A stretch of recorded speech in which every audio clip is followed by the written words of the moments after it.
Chapter 350. He did not know the time in the cave and he could not move fast due to the strong wind. However, Yu Qianqiu knew that a few days had passed. He had gone back to replenish the green fire elements 3 times just to advance through the tunnel. During this period of time, because the wind blades were constantly hitting the shield, his hands could not take it anymore. He returned to Utopia to rest a few times. There were a few times when he saw that he could not reach the end of this path. He really wanted to give up, but his character of not admitting defeat easily forced him to grit his teeth and endure it. He wondered if this was considered not giving up until he saw the coffin. In fact, it was already a miracle that he could reach this point. Even if an expert at the end of the Tribulation Transcendence stage was fully prepared, it would be impossible for him to reach this point. As a nascent soul stage cultivator, he should be proud. Of course, this was mainly due to the green fire and the special ability to retreat midway. If it were anyone else, as long as they entered, they would either walk to the end or return. How could they give them the chance to retreat midway? If entering the Hades cave was a competition, Yu Qianqiu should be the one to cheat. On both sides of the main passageway, small holes suddenly appeared. The Yin wind was blowing out from these 8 holes. Rather than saying that there were 8 holes, it would be more appropriate to say that they were the eyes of the wind. The wind was very strong. Not only was it difficult to advance, but it was also blowing him backward. Yu Qianqiu did not know whether to laugh or cry. He felt that he really did not have the ability to pass through the 8 wind eyes. However, it would be a pity to give up now. Withstanding the strong wind, Yu Qianqiu held the nether iron shield at a 90-degree angle and looked through the hole in the shield. The 2 small holes were attached to the 2 sides of the main tunnel. The black baleful aura floated over from the end of the main tunnel. It was caused by the 8 wind eyes. He did not know what scientific principle it used, but it actually turned the black baleful aura into wind blades and blew them out. It was really King fatal. It was impossible to enter the 8 wind eyes. Running into the wind eyes was no different from courting death. However, he could consider taking a look at the main tunnel. But to get to the other end of the main passage, they had to walk through the 2 rows of wind eyes. Looking at the wind eyes, they were probably not to be trifled with. If they were not careful, they would be torn to pieces. Looking at the distance from here to there, it might be more than 100 meters. What should they do? Yu Qianqiu, who was holding on with his shield, looked at the ground and his eyes suddenly lit up. He thought to himself, since I can't walk through this path, why don't I dig a tunnel and go through it?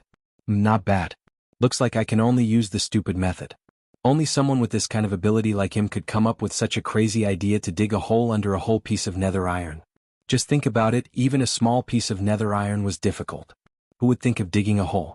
Moreover, it would be digging a distance of at least 100 meters.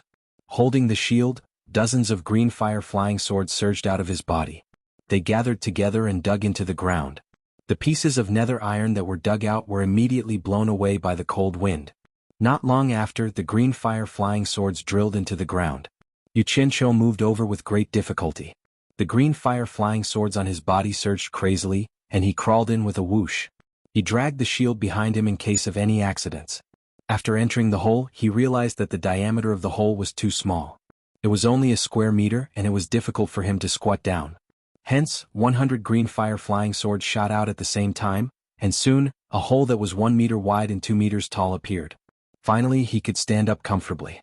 The shattered nether iron in the tunnel was piled up. Yu Qianqiu's eyes lit up, and he immediately picked up the green fire flying swords that were digging the hole and threw them into Utopia. After walking for more than 10 meters, he felt that it was impossible for the wind blades to dig into the ground again, so he put away the nether iron shield on his back. He took out a large handful of fluorites and ran to the entrance of the cave. He placed one every meter in a straight line.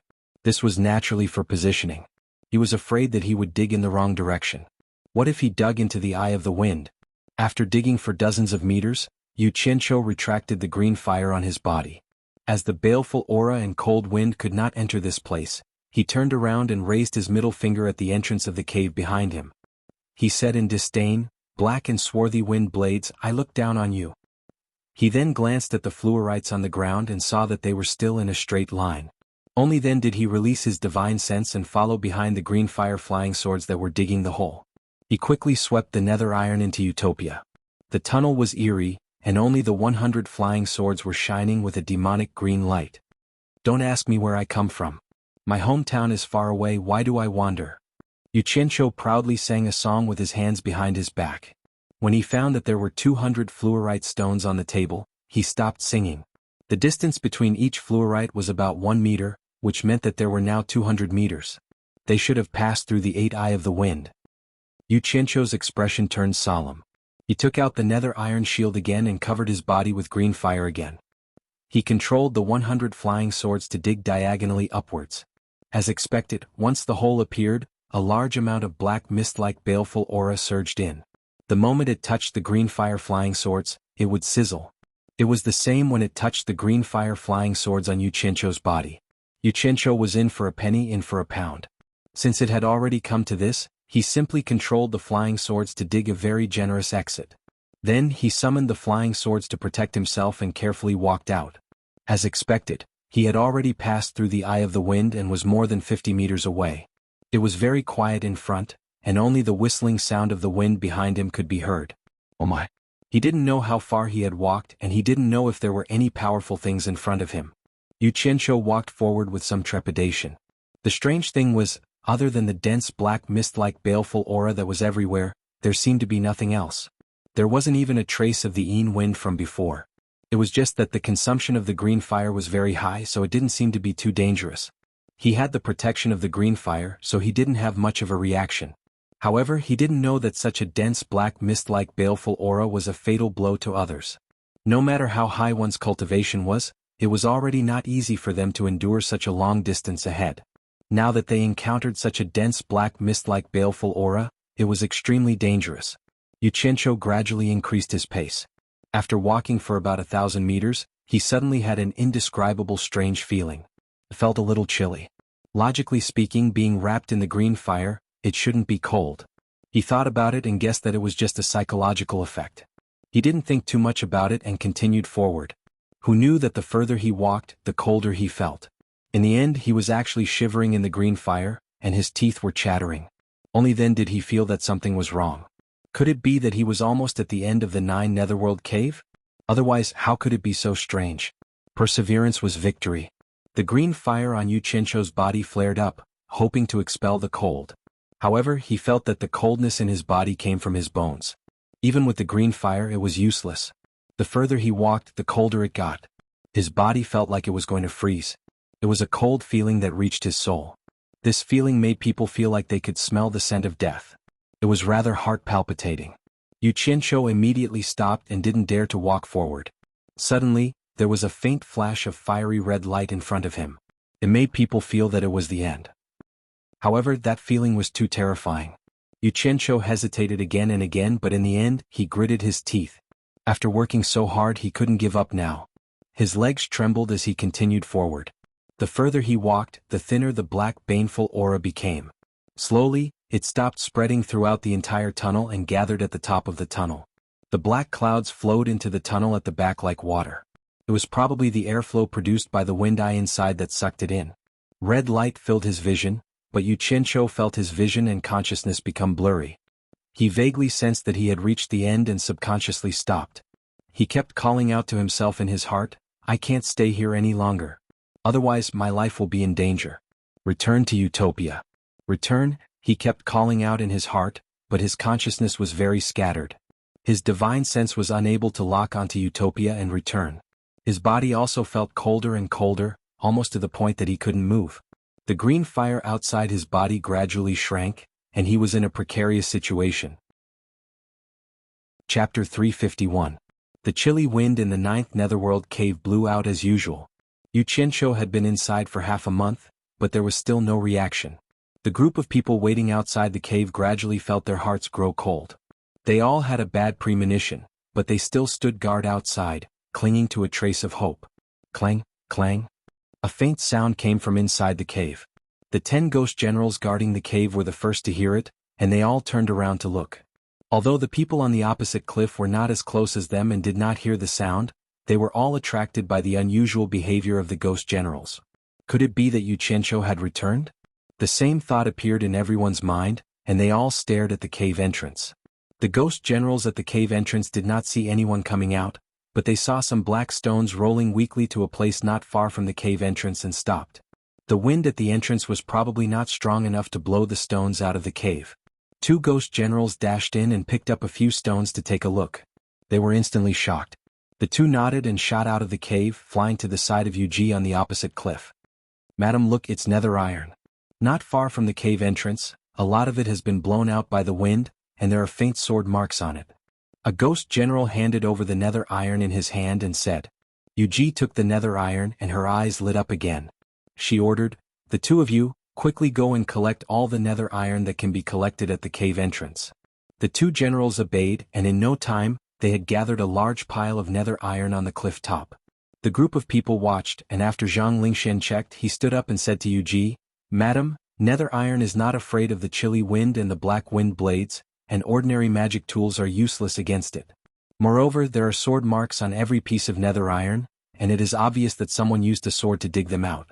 I'm afraid that Mr. has an extremely powerful sword on him that can easily dig out nether iron. It is very likely that Mr. is digging out nether iron to defend against the black wind blades. His judgment was right, these nether iron were blown out by the wind when Yu Qianqiu first started digging the tunnel. That's right. A relaxed smile appeared on Yuji's face as she said, You are a disciple of the punishment enforcer, so it's not surprising that you have one or two extremely powerful treasures. Hearing this, everyone nodded their heads in agreement. If this was heard by Yu Qianqiu, he would only reply with, Ah pooey. What bullsh *t treasure. Ziyi frowned instead and said, Madam, Yu Qianqiu went in with Senior Yen Ta, and Yen Ta's cultivation is much higher than Yu Qianqiu's. Why are all of you so sure that these things were definitely made by Yu Qianqiu and not Senior Yen Ta? Yuji glanced at the smiling crowd, then she looked at the 9 Netherworld Cave and said with a smile, The 9 Netherworld Cave is the passageway from the human world to the Netherworld, so it's not a place that ordinary people can go. The closest place with nether iron is also at the end of the passageway. Not to mention the deeper places, just that place alone, other than the Ghost King's final stage ghost cultivators, few human experts at the final stage of the tribulation passing stage can reach that place, let alone Yen Ta, who is only at the initial stage of the tribulation passing stage. Therefore, Yen Ta is already dead if he can't reach that place. Yu Qianqiu's cultivation is even lower, so it's even more impossible for him to reach that place. Ziyi confirmed her suspicions. Seeing that she still hadn't figured it out, Yuji patiently explained, Logically, with Mr.'s cultivation, it would be difficult for him to stay at the entrance of the cave for a long time. Did you see the green flame on Mr.'s body before he entered the cave? That must be what Mr. relied on to enter the cave. Also, I don't know if you noticed, but before Yen Ta entered the cave, he didn't have anything on him.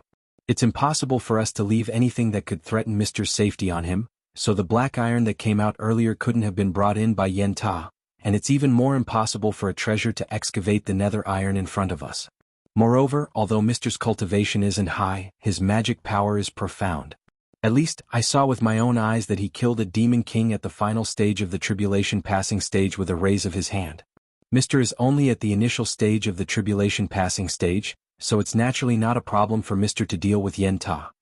The demon king that was killed by Ziyi was Yu Fengjiao, but it was obviously the first time that everyone heard about this, so they were all secretly shocked.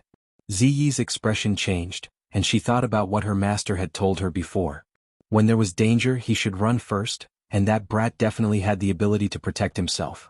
Now, it seemed that what her master said was true. Yu Qianqiu could even kill a demon king at the final stage of the tribulation passing stage, so he indeed had the ability to protect himself. Once this thought was confirmed, and she let go at a crucial moment in the future, it made Yu Qianqiu not know whether to laugh or cry, and he almost called her Great Aunt. This was all in the future, and they would talk about Yu Qianqiu later on.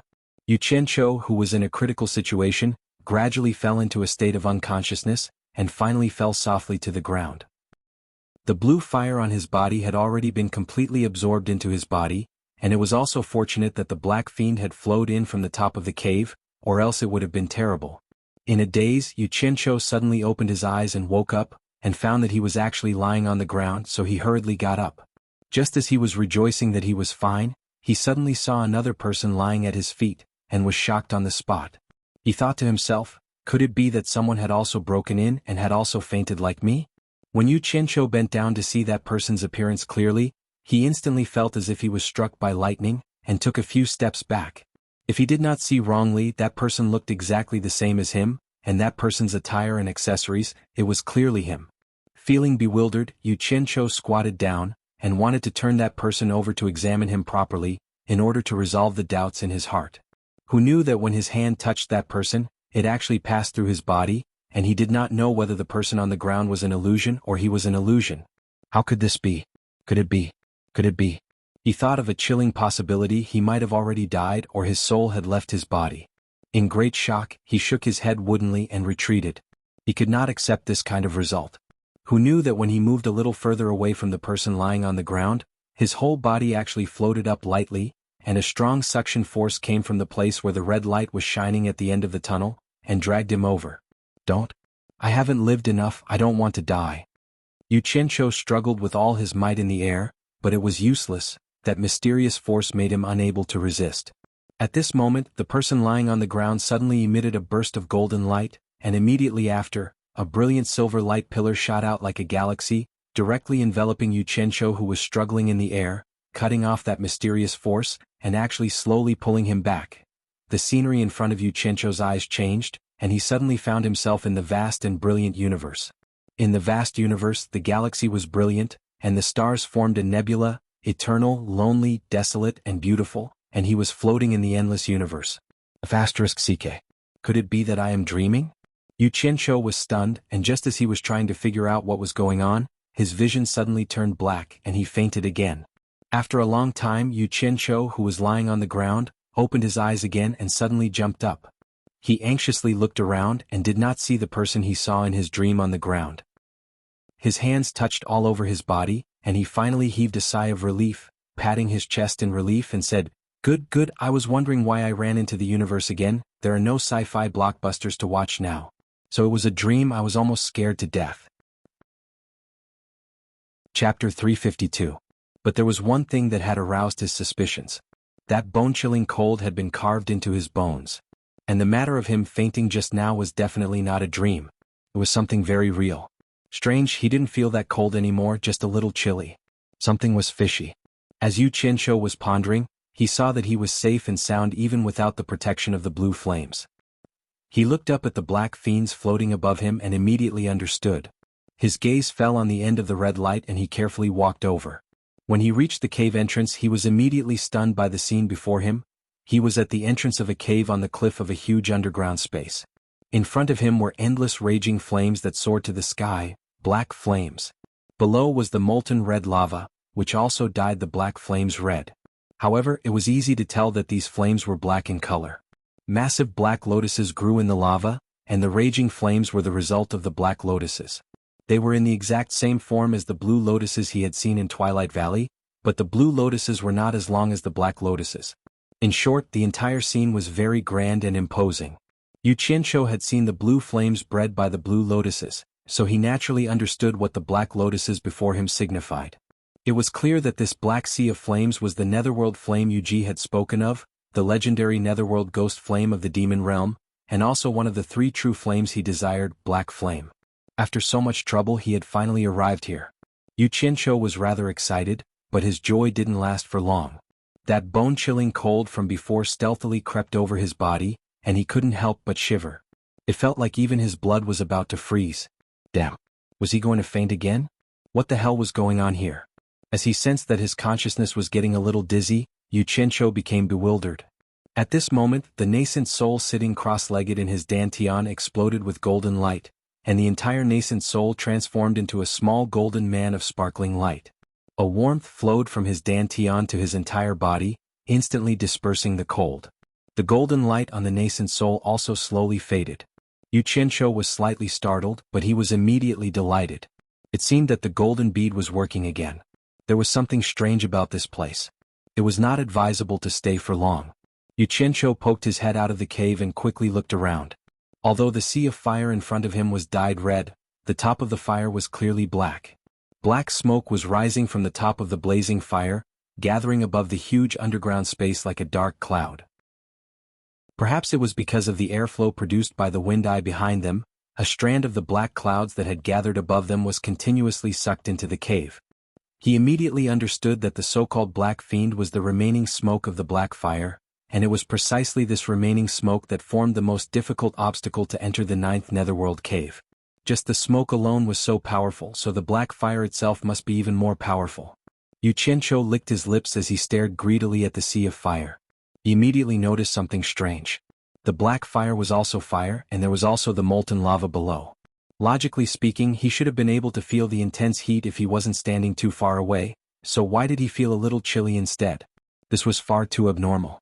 He couldn't figure it out, so he decided to stop thinking about it. Seizing the time to gather the black fire element he needed was the best course of action. He immediately sat down cross-legged and began to circulate the star flame fire art. With his eyes closed, Yu Qianqiu immediately sensed the majestic amount of black fire element contained in this underground space. It was many times more abundant than the blue fire element in Twilight Valley, and it probably had something to do with the many black lotuses producing the black fire element. The abundance of fire element was exactly what Yu Qianqiu wanted. The star flame fire art began to circulate faster, and the little black spirits began to pour into his body through his pores and gather at his dantian. The moment they entered the dantian, one of the two beads revolving around the nascent soul, the red bead, suddenly exploded with a red light, immediately attracting the little black spirits. Although the red bead seemed small, it seemed to have a space within it, and it welcomed the guests with open arms. It was unknown just how much black fire element the red bead had absorbed, but once the red light faded, the black fire element stopped pouring in and began to disperse from the dantian to every cell in his body. When the cells that stored water and green fire elements saw the arrival of a guest, they immediately compressed themselves to make room for the guest. After absorbing his fill of black fire element, Yu Qianqiu put away the star flame fire art. When he opened his eyes, two illusory black flames flickered in his pitch-black pupils. Together with the satisfied smile on his face, he exuded a sinister aura. The moment the black fire element entered his body, he immediately felt a connection with it, and he immediately understood why this place felt so cold. It turned out that this black fire was not like the blue fire, which had a high temperature. It was a type of ice fire, which was the opposite of the blue fire. The specific effect it had to be tested, but since it was ranked higher than the blue fire, its power must not be small. Yu Qianqiu stood up. At this moment his body no longer felt that bone-chilling cold. He had already subdued the black fire, so why would he be afraid of the black fire's low temperature? His gaze shot towards the blazing flames, and he wondered if the legendary door of the Nine Hell, that led to the netherworld, would be behind the flames. He stretched out his palm and a black flame emerged from the center of his palm. It was a black color that could take one's soul away. The fire turned rapidly, and quickly condensed into a black flying sword that floated out of the cave. Just as Yu Qianqiu was about to step on it and pass through the sea of netherworld fire, he seemed to see the three words by Changchun on the wall of the netherworld iron cave from the corner of his eyes. Actually, he had already stepped on the sword and flew out of the cave. He thought he was seeing things when he saw the three words from the corner of his eyes, but he still turned around and flew back. When he looked carefully at the entrance of the cave, he realized that there really were three words by Changchun on the wall, and there were more than just these three words. As the color of the words and the wall were the same, and he did not look carefully before, he naturally did not realize it. It was only when he stepped on the flying sword that he discovered it due to the lighting and the angle. The handwriting was bold and powerful, as if it was engraved with some kind of sharp weapon. Might even be a sword. Yu Qianqiu carefully looked at it and it wrote, "Lonely and invincible in the human world, but I have no fate to ascend to the heavens. I have long heard that the netherworld is equal to the celestial world, and I wish to find a strong opponent. The sea of netherworld fire separates the two worlds, but my wishful thinking ends here." There was another sentence written especially conspicuously, "Bai Changchun returns with hatred." This was obviously written by Bai Changchun himself. Yu Qianqiu's eyebrows twitched as he read it. The meaning of the words was very easy to understand. The general meaning was, Bai Changchun is lonely and invincible in the human world. He wants to find an opponent in the celestial world, but he can't. He heard that the netherworld is equal to the celestial world, so he wants to find an opponent in the netherworld. Unfortunately, he can't cross the netherworld fire sea in front of him, so he returns unhappily. F***CKF***CKF***CKF***CK? Yu Qianqiu said a few times in a row and shook his head with a bitter smile. The old fellow is so strong that he's a little unreliable. He thinks that he has nothing better to do, and even thinks about the people from the celestial world and the netherworld. I was wondering why I heard from Yuji that the old fellow came here before, so he wants to find a fight in the netherworld ghost world. He really has nothing better to do. I'm speechless. He shook his head helplessly, and just as he turned around he paused and looked at the netherworld fire sea with an eh. Could it be that this netherworld fire sea is so powerful that even with the old fellow's cultivation, he can't cross it? Then wouldn't I be even more powerful than the old fellow if I cross it? Damn it. It's not good to publicize such a flashy thing. Lousy has to leave some words here. Who knows, maybe some later generations will come here and know that there is a person like me, Yu Qianqiu. Without hesitation, the black flying sword made a series of noises on the cave wall, but it didn't leave any marks. Yu Qianqiu slapped his forehead. This netherworld metal could restrain the black demon wind blade, so it was normal that it could restrain the black fire. Looks like he still had to use the green fire. A finger ignited with a green glow. Yu Qianqiu pondered for a while, then waved his finger and slowly wrote a few lines of words on the cave wall. I heard that Master came here before, so Disciple also came to join in the fun. Since Master can't cross here, Disciple will give it a try. In the Great Sea, the new waves push the old, and each generation is stronger than the last. Finally, he also left a very conspicuous line of words. Yu Qianqiu has been here. These words were written behind by Changchun's words. After he finished writing, he carefully looked at it. Comparing the two, no matter if his words were neat or not, the structure made him feel ashamed. How could this have the momentum of each generation being stronger than the last, so he couldn't stand it anymore? Without saying anything else, he shamefully stepped onto the flying sword and charged into the netherworld fire sea, looking like he was seeking death. Chapter 353. Only when he was in the sea of fire did he realize that the lava below should still be at a normal high temperature, but it was suppressed by the ice and fire released by the Black Lotus. Yu Qianqiu was a little proud. Even Bai Changchun couldn't make it through, but he could do it with ease. He was born with talent. Just as he was feeling proud of himself, the front suddenly became empty. Only then did he realize that he had passed through a sea of fire that was nearly 1,000 meters wide. Yu Qianqiu slowly descended on his sword. Beneath his feet was a soft black pure land. His gaze fell on the mountain wall in front of him. The huge dark iron mountain wall stood straight in front of him.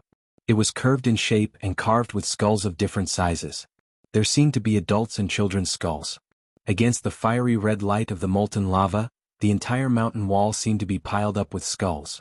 Standing in front of it, pairs of pitch-black eye sockets seemed to be looking at you, as if questioning you about something. It made you feel a palpitating aura of death. It was very thick, very heavy and oppressive, making it difficult for you to breathe. There was a door in the center of the skull wall. It was more than 10 meters tall and 7 to 8 meters wide. All kinds of human heads were carved on it. They weren't skulls. There were old people, children, men and women with all kinds of expressions. Happiness, anger, sorrow and happiness were vividly expressed. It gave people the feeling that once you entered the door, you would forget all the emotions in the world. Other than the human heads, there was also a beast head on each side of the door that looked like a sky-swallowing beast. There was a knocker hanging from the fangs of the beast. There was a huge dark iron tablet in the weeds beside the door. There were words on the tablet. Dark Ghost Realm, knock on the double knocker. Once you enter, do not open the door for humans, demons or you will never return. This was clearly a warning sign, telling people that ghosts could enter, but others should not enter, or else they would never come out. Yu Qianqiu looked at it and found it strange. It was fine if humans and demons did not enter, but why did demons come out? Was there a demon realm? It seemed like it was the same no matter how he looked. Yu Qianqiu did not think it was a big deal. In any case, he would not open the door and run in. He was not someone like Old Bai who had nothing better to do. Instead, it was the weeds under the nether steel that piqued his interest. The color of the grass was bright red, and it had 3 branches and 7 leaves, which coincided with the number of 3 souls and 7 spirits in the human body. Yu Qianqiu couldn't help but laugh out loud. This grass was none other than the resurrection grass that he was looking for. How could he not be happy? As soon as he laughed, he immediately heard evil laughter coming from everywhere in this space, as if the laughter came from those skulls. Yu Qianqiu was shocked and quickly shut his mouth. The strange laughter also gradually stopped. So it was Huyin. He heaved a sigh of relief but did not dare to laugh anymore. He walked over and plucked a stalk of resurrection grass. He examined it closely and sniffed it. Sure enough, it was colorless and odorless. Who would have thought that the moment his breath touched the resurrection grass in his hand would immediately turn into a cloud of black smoke and dissipate? Yu Qianqiu was stunned with his hand open. He recalled the records in the pill recipe Jade Archive. The resurrection grass was not a spiritual herb of the human world. It could not come into contact with human life, or it would immediately turn into smoke. He raised his hand and slapped his forehead, coming to a realization. He decided that he would seal it in ice and harvest it when he needed it. Hence, he took out a silver ball and stuffed it into a place that he thought was safe. After he felt that there wouldn't be any problems, he began to wander around to see if there was anything else that he needed. Alas, this place was very poor. It seemed that other than the black soil and nether steel on the ground, there was only the resurrection grass left. He was no longer interested in these things. It wasn't easy for him to come here, so he had to bring something back with him to commemorate his trip. Dig up a skull and bring it back? There was no point. As he was looking around, his gaze suddenly fell on the door that led to the netherworld. The door knockers in the mouths of the two heaven-devouring beasts were black and shiny, faintly emitting a black glow. They shouldn't be made from nether steel. Could they be some kind of treasure? Yu Qianshou's eyes lit up. His interest was immediately piqued. The position of the door knocker was very high. It was about 4 to 5 meters tall. He mounted a flying sword and flew over. He touched the door knocker and carefully examined it. The door knocker was very big, just like the heaven and earth ring hanging on Naja's neck. Moreover, judging from the material, it was obviously different from the other materials on the door. It was definitely not nether steel. He tried to pull it out, but unfortunately, the beast's head was obviously not made from ordinary materials. It was impossible to remove the door knocker with brute force. Without another word, Yu Qianshou released his black flame and compressed it into a cutting shape. Unfortunately, there was no reaction after sawing for a long time. Since his black flame didn't work, he released his blue flame. Sure enough, the blue flame was more effective in dealing with this thing than the black flame. However, the beast's tooth that locked the door knocker was also an extraordinary item. Even if the blue flame was effective in dealing with it, the effect was minimal. Once again, Yu Qianshou displayed his perseverance and indomitable spirit. He climbed onto the beast's head and sat on it. He used his blue flame to compress the saw knife and saw it with all his strength. After another half a day, the lower tooth of the beast's tooth was finally sawed off by him. The tusk, which was as long as a chopstick and as thick as a banana, was held in his hand. He couldn't tell what material it was made of. However, since it could be used here, it was definitely not an ordinary item. Therefore, he directly confiscated it. The door knocker was formed by the 4 tusks of the beast's head. After cutting off one lower tooth, he continued to saw the other lower tooth. After the other lower tooth was sawed off, the door knocker finally fell to the ground. Thump. It fell on the black soil and made a dull sound. Yu Qianshou put away the beast's tooth and jumped down from the beast's head. He picked up the door knocker and immediately felt that it was extremely heavy. This fellow probably weighed more than 500 kilograms. However, with his current cultivation, this bit of weight was nothing. He knocked on it and looked at it over and over again, but he didn't find anything special about this door knocker. It was probably just that the material was special. Yu Qianshou immediately felt a little depressed. He shook his head and muttered, "I thought it was some kind of treasure. I wasted so much effort. If there's a chance, I should let old man Bai take a look and see if it's useful." In the spirit of not going to waste, he also put away the door knocker. Yu Qianshou turned back to look at the gate to the netherworld realm. He couldn't help but smile smugly. That heaven-devouring beast had lost 2 of its lower fangs and the ring it was holding in its mouth. That fellow, which had originally been rather imposing, immediately felt a lot less imposing. This was especially so when compared to the other heaven-devouring beast that it was fighting against. It seemed rather out of place. Moreover, the whole gate to the netherworld also seemed a little strange. It destroyed the overall eerie atmosphere. If someone had seen it later, they would definitely wonder if the netherworld was that poor. They couldn't even bear to spend money to clean up the facade of the gate to the netherworld? Looking at the other door knocker, Yu Qianshou decided to let it go for the sake of the netherworld. Actually, he still felt that it was troublesome to get this thing down. Furthermore, it didn't seem to be of much use. Otherwise, with his temper, he wouldn't be so lucky. He would probably even pry open the gate to the netherworld. He had been extremely bold and destroyed the facade of the netherworld. It was a little too early for him to be happy. This greedy action had caused a lot of trouble in the future. Just think about it. After the netherworld discovered this, they would definitely send people out to investigate. The master and disciples' names on the cave wall would make it easy for the netherworld's people to find them. Once they left the 9th netherworld cave, the demon domain would definitely be the first to bear the brunt. Furthermore, Bai Changchun was also an extremely bold and fearless person. He couldn't go to the netherworld to find people to spar with. If someone came looking for him, he would fight them. Regardless of whether they were in the sky or on the ground, regardless of victory or defeat, he would still fight them. Chapter 354. He rode the black flame flying sword back the way he had come. As he crossed the netherworld flame sea, he suddenly recalled something. Twilight Valley's underground had a blue lotus, a child, and a terrifying dragon. He wondered if there would also be one below. Yu Qianqiu glanced down at the sea of flames and immediately sensed that something was secretly observing him. He immediately felt a chill run down his spine. Perhaps it was just a psychological effect. He quickly passed through the sea of flames and returned to the cave entrance. The words on the cave wall were still there, the good and bad of the two characters clearly distinguishable. He was unwilling to accept this, but he suddenly recalled the cave he had dug. His eyebrows rose as he walked to the other side of the cave wall. He extended a finger and with a flash of blue light, he began to earnestly write, "The tree planted by the predecessor, the shade enjoyed by the descendant. The eye of the wind is sad."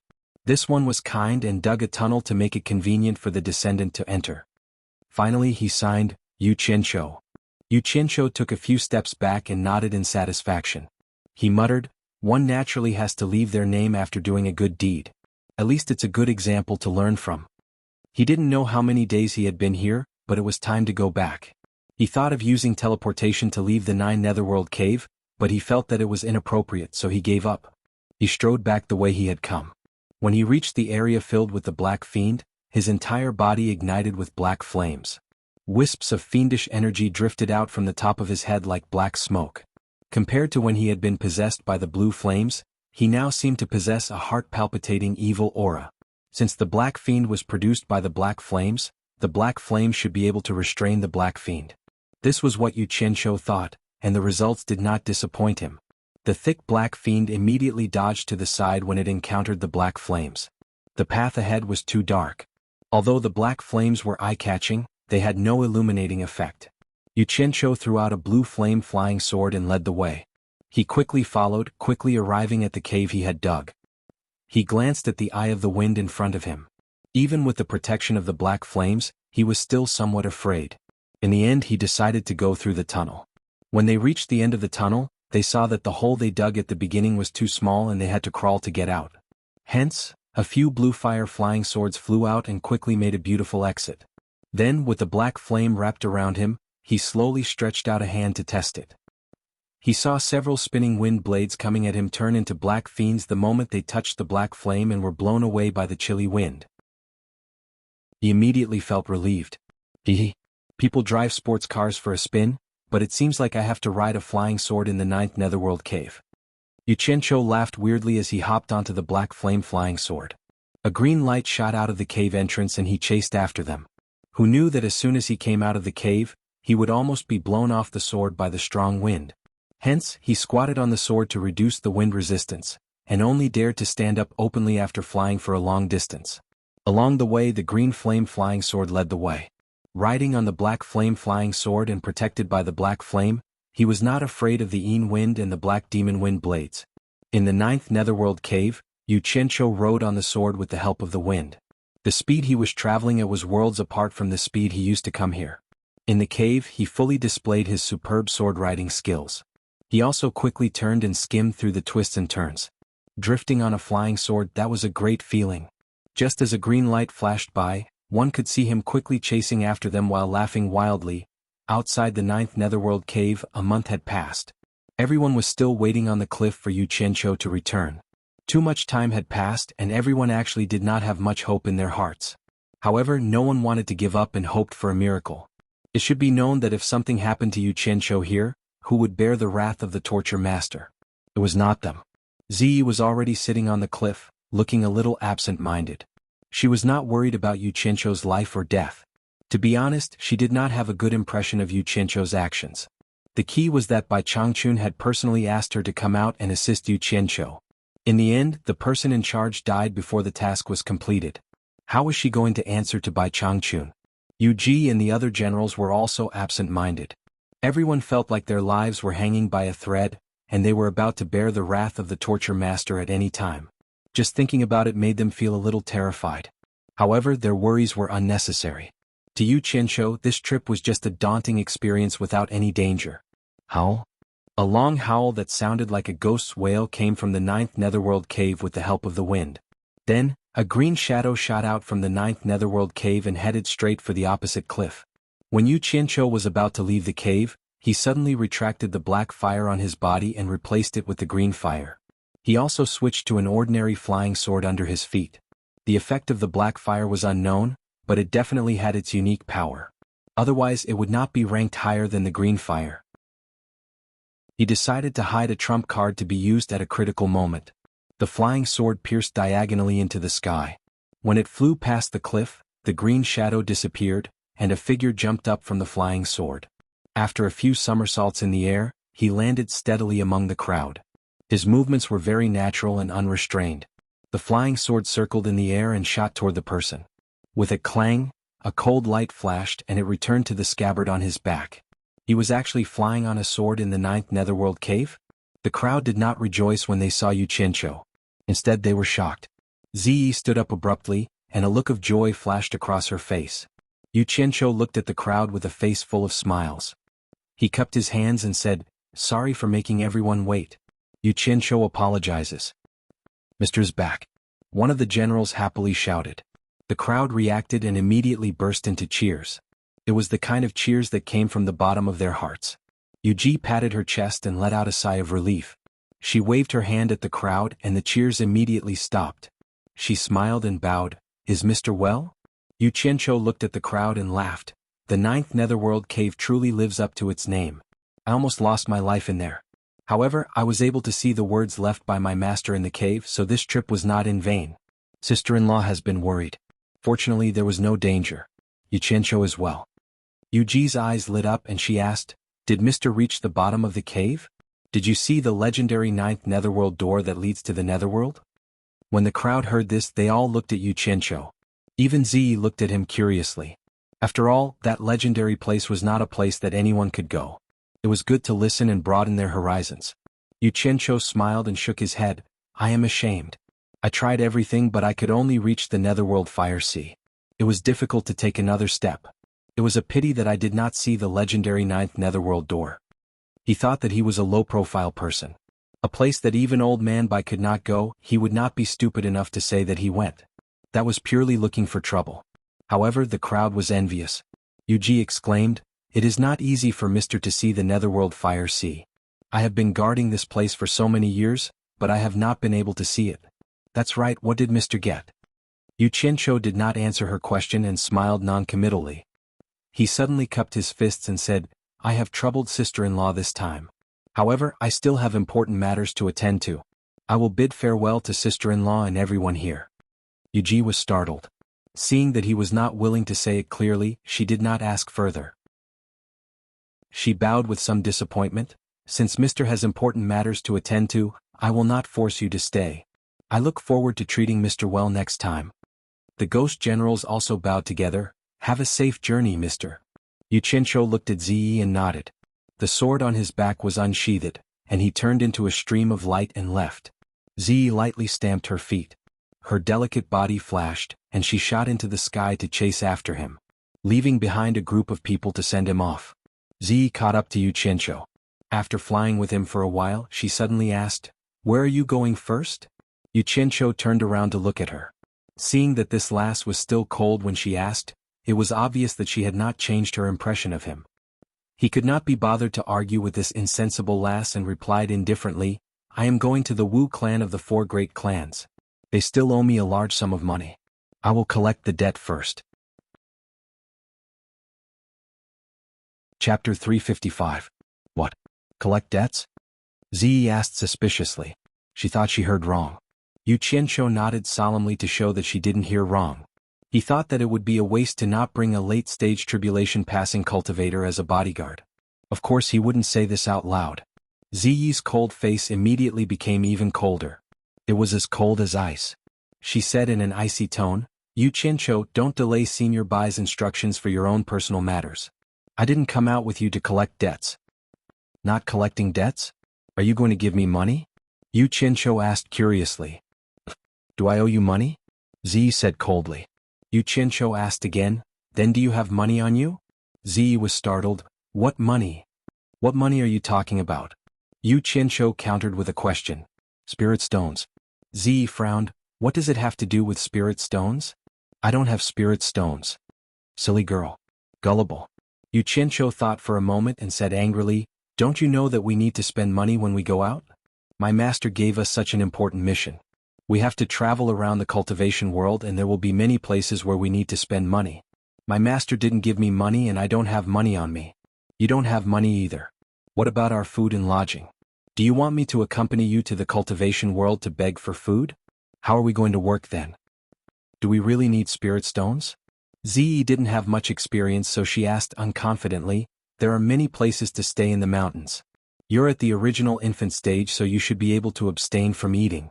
It should be fine if you don't eat." Yu Qianqiu said, "Then what do we do when we find someone to work for us? Do we make them work and not pay them? If we don't know each other and I ask you to work for me for no reason, would you be willing to do it?" Ziyi thought about it and said, "No, unless you give me a good reason." "That's it." Yu Qianqiu spread his hands and said, "Master asked the two of us to deal with so many people, of course I have to find someone to help me. They don't care about reason, they only want money. They will only help you if you give them money. Do you think you can defeat all the experts in the cultivation world alone?" Ziyi shook her head, indicating that she wouldn't be able to defeat so many people by herself. She then asked, "Then how many spirit stones do we need to carry out the task that Senior Bai instructed us to do?" "I need a lot of spirit stones. That's a huge number." Yu Qianqiu let out a deep sigh. He suddenly turned his head and asked, "Your master is a spirit-severing expert, so he must have a lot of money, right? Why don't you go to the South Sea purple bamboo forest to get some spirit stones?" "We don't have any spirit stones," Ziyi said awkwardly. Yu Qianqiu was a little unhappy. "Don't tell me you don't need spirit stones when you cultivate. You can't just use spirit pills, right? The purple bamboo forest produces dense spirit chi every night. I've never used spirit stones when I cultivate, so I really don't have any," Ziyi explained. Yu Qianqiu's eyes lit up. He asked, "The purple bamboo forest produces spirit chi at night? Is it that magical? Why don't we go and dig a few? We might be able to use them as spirit stones." "No, my master loves bamboo like his life. People call him Mr. Nongzhu. He won't allow anyone to touch a single bamboo." Ziyi waved her hand and bit her lip. "Since collecting the debt is related to Senior Bai, I'll go with you to collect the debt." At this point, Yu Qianqiu couldn't force her anymore. However, he remembered the matter about the purple bamboo in his heart and prepared to come back in the future.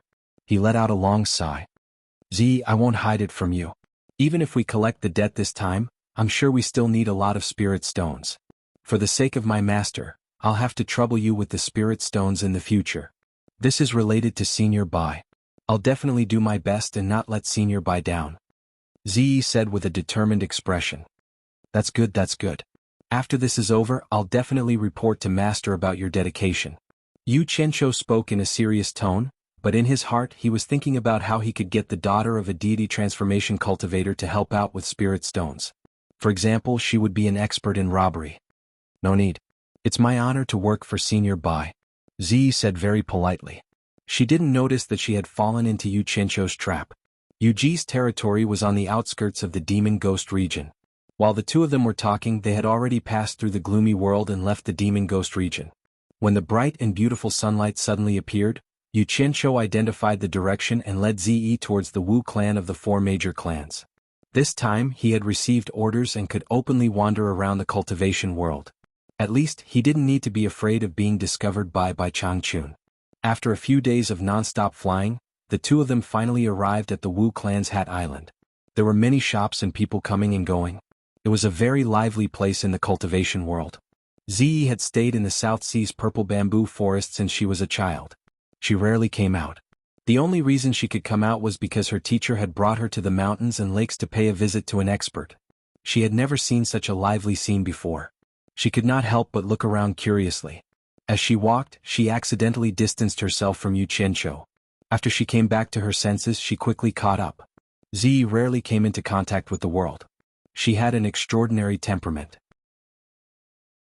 Coupled with her extraordinary appearance and eye-catching purple clothes, how could such a beauty not attract the attention of passers-by?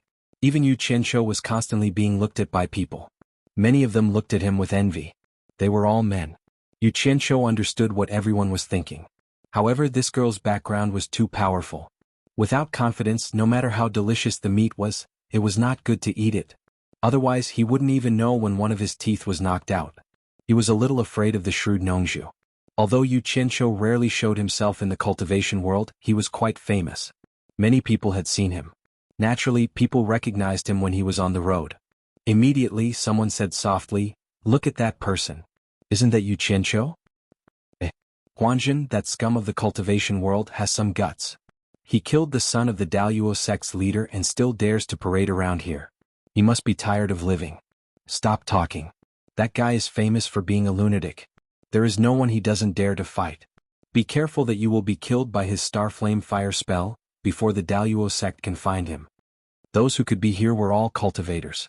Their ears and eyes were much sharper than mortals. As soon as the name of Yu Qianqiu was mentioned, it immediately caused a commotion. He was a famous person in the past. Not only did he kill the son of the Daluo sect's leader, but he also killed the leader of the Daluo sect, Ong Guangceng.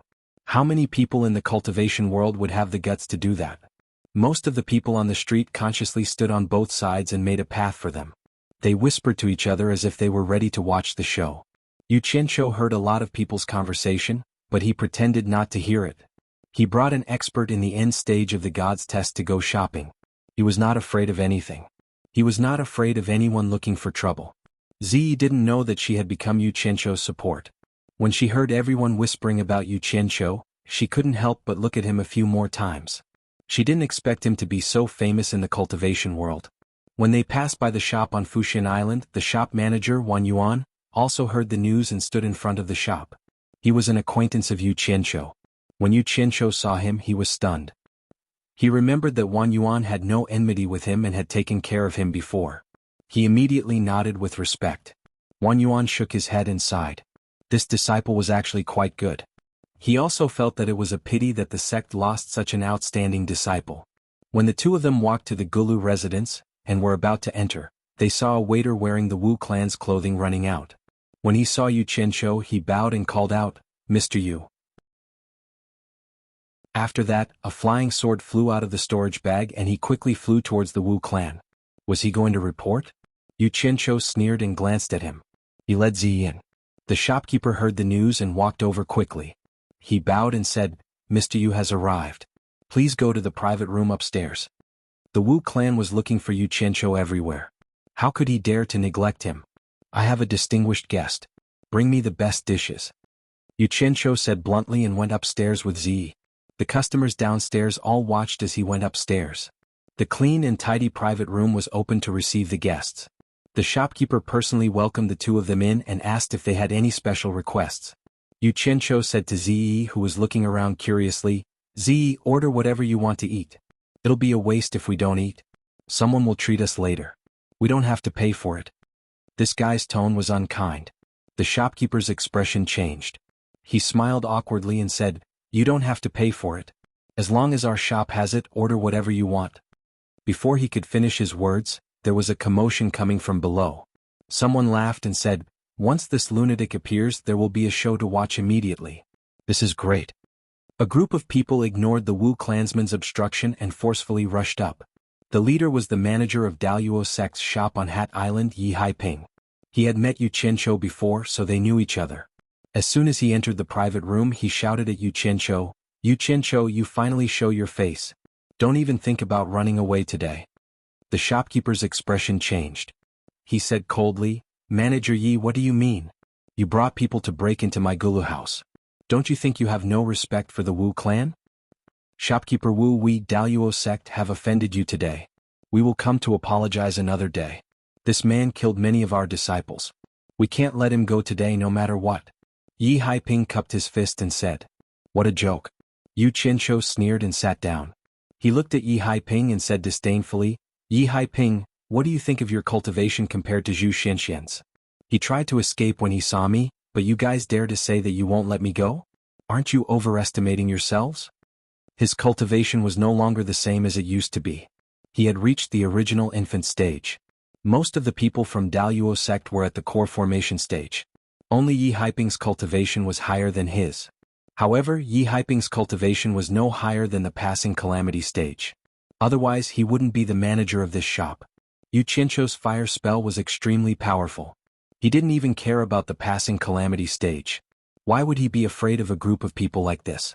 Plus, he had Ziyi who was at the final stage of the passing calamity stage. Chapter 356. In fact, even if Yu Qianqiu didn't say it, Yi Haiping knew that they were at a disadvantage. In the battle outside the Hundred Flowers Valley, Yu Qianqiu single-handedly killed several De Luo sect nascent soul disciples. Even the sect master's only son died at his hands. He even forced Elder Zhu Xianxian to retreat.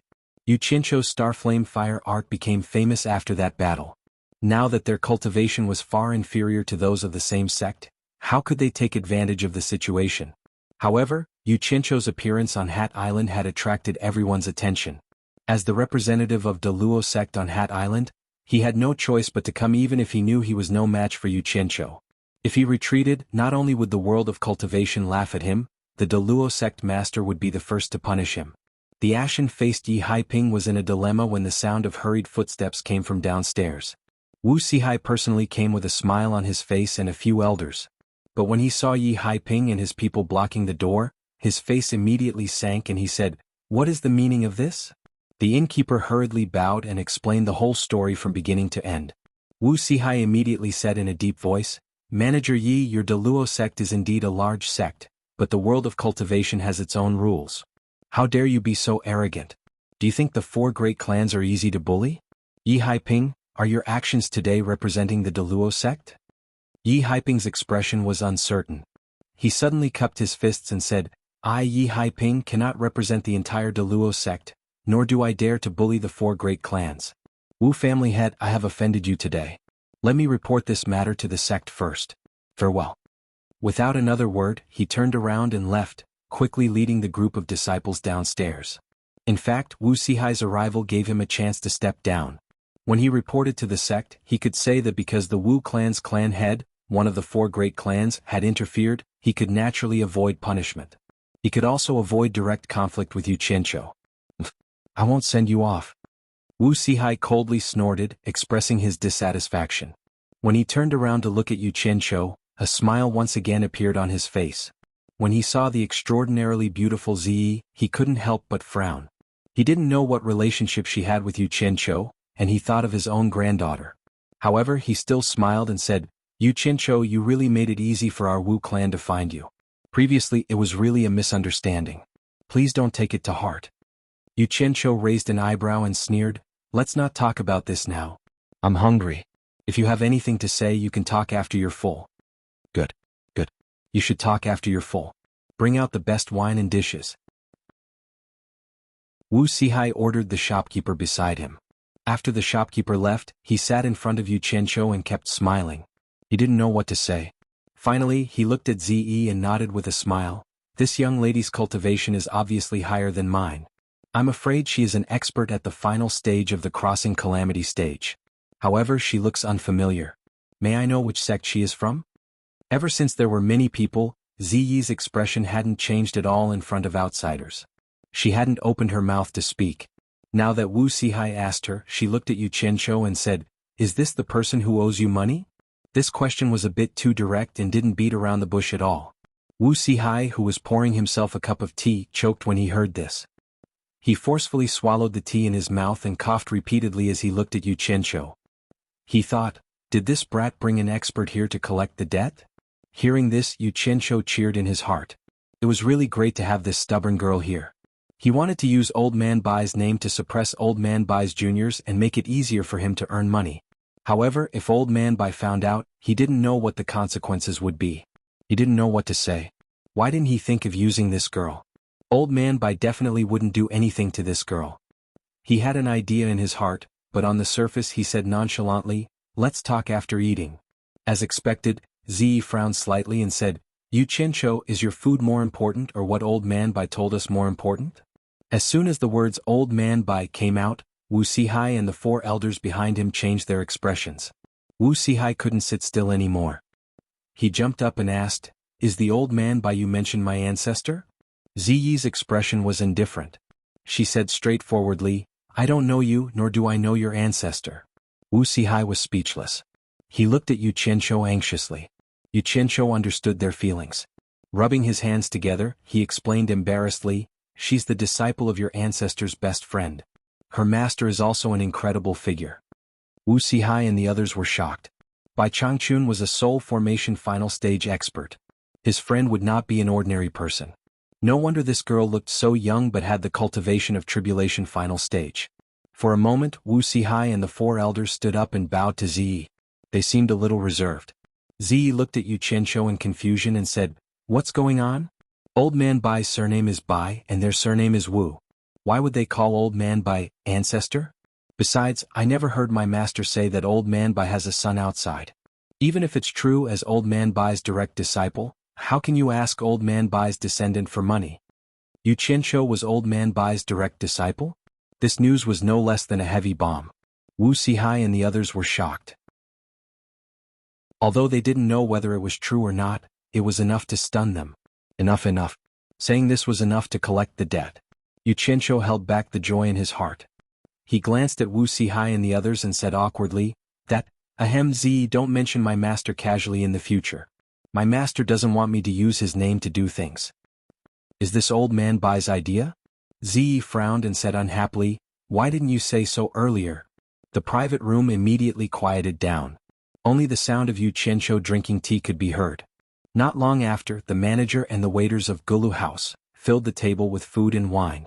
After the food and wine were served, the manager also found that the atmosphere was a little strange. He looked at the family head with an inquiring look. Wu Sihai waved his hand and asked them to leave.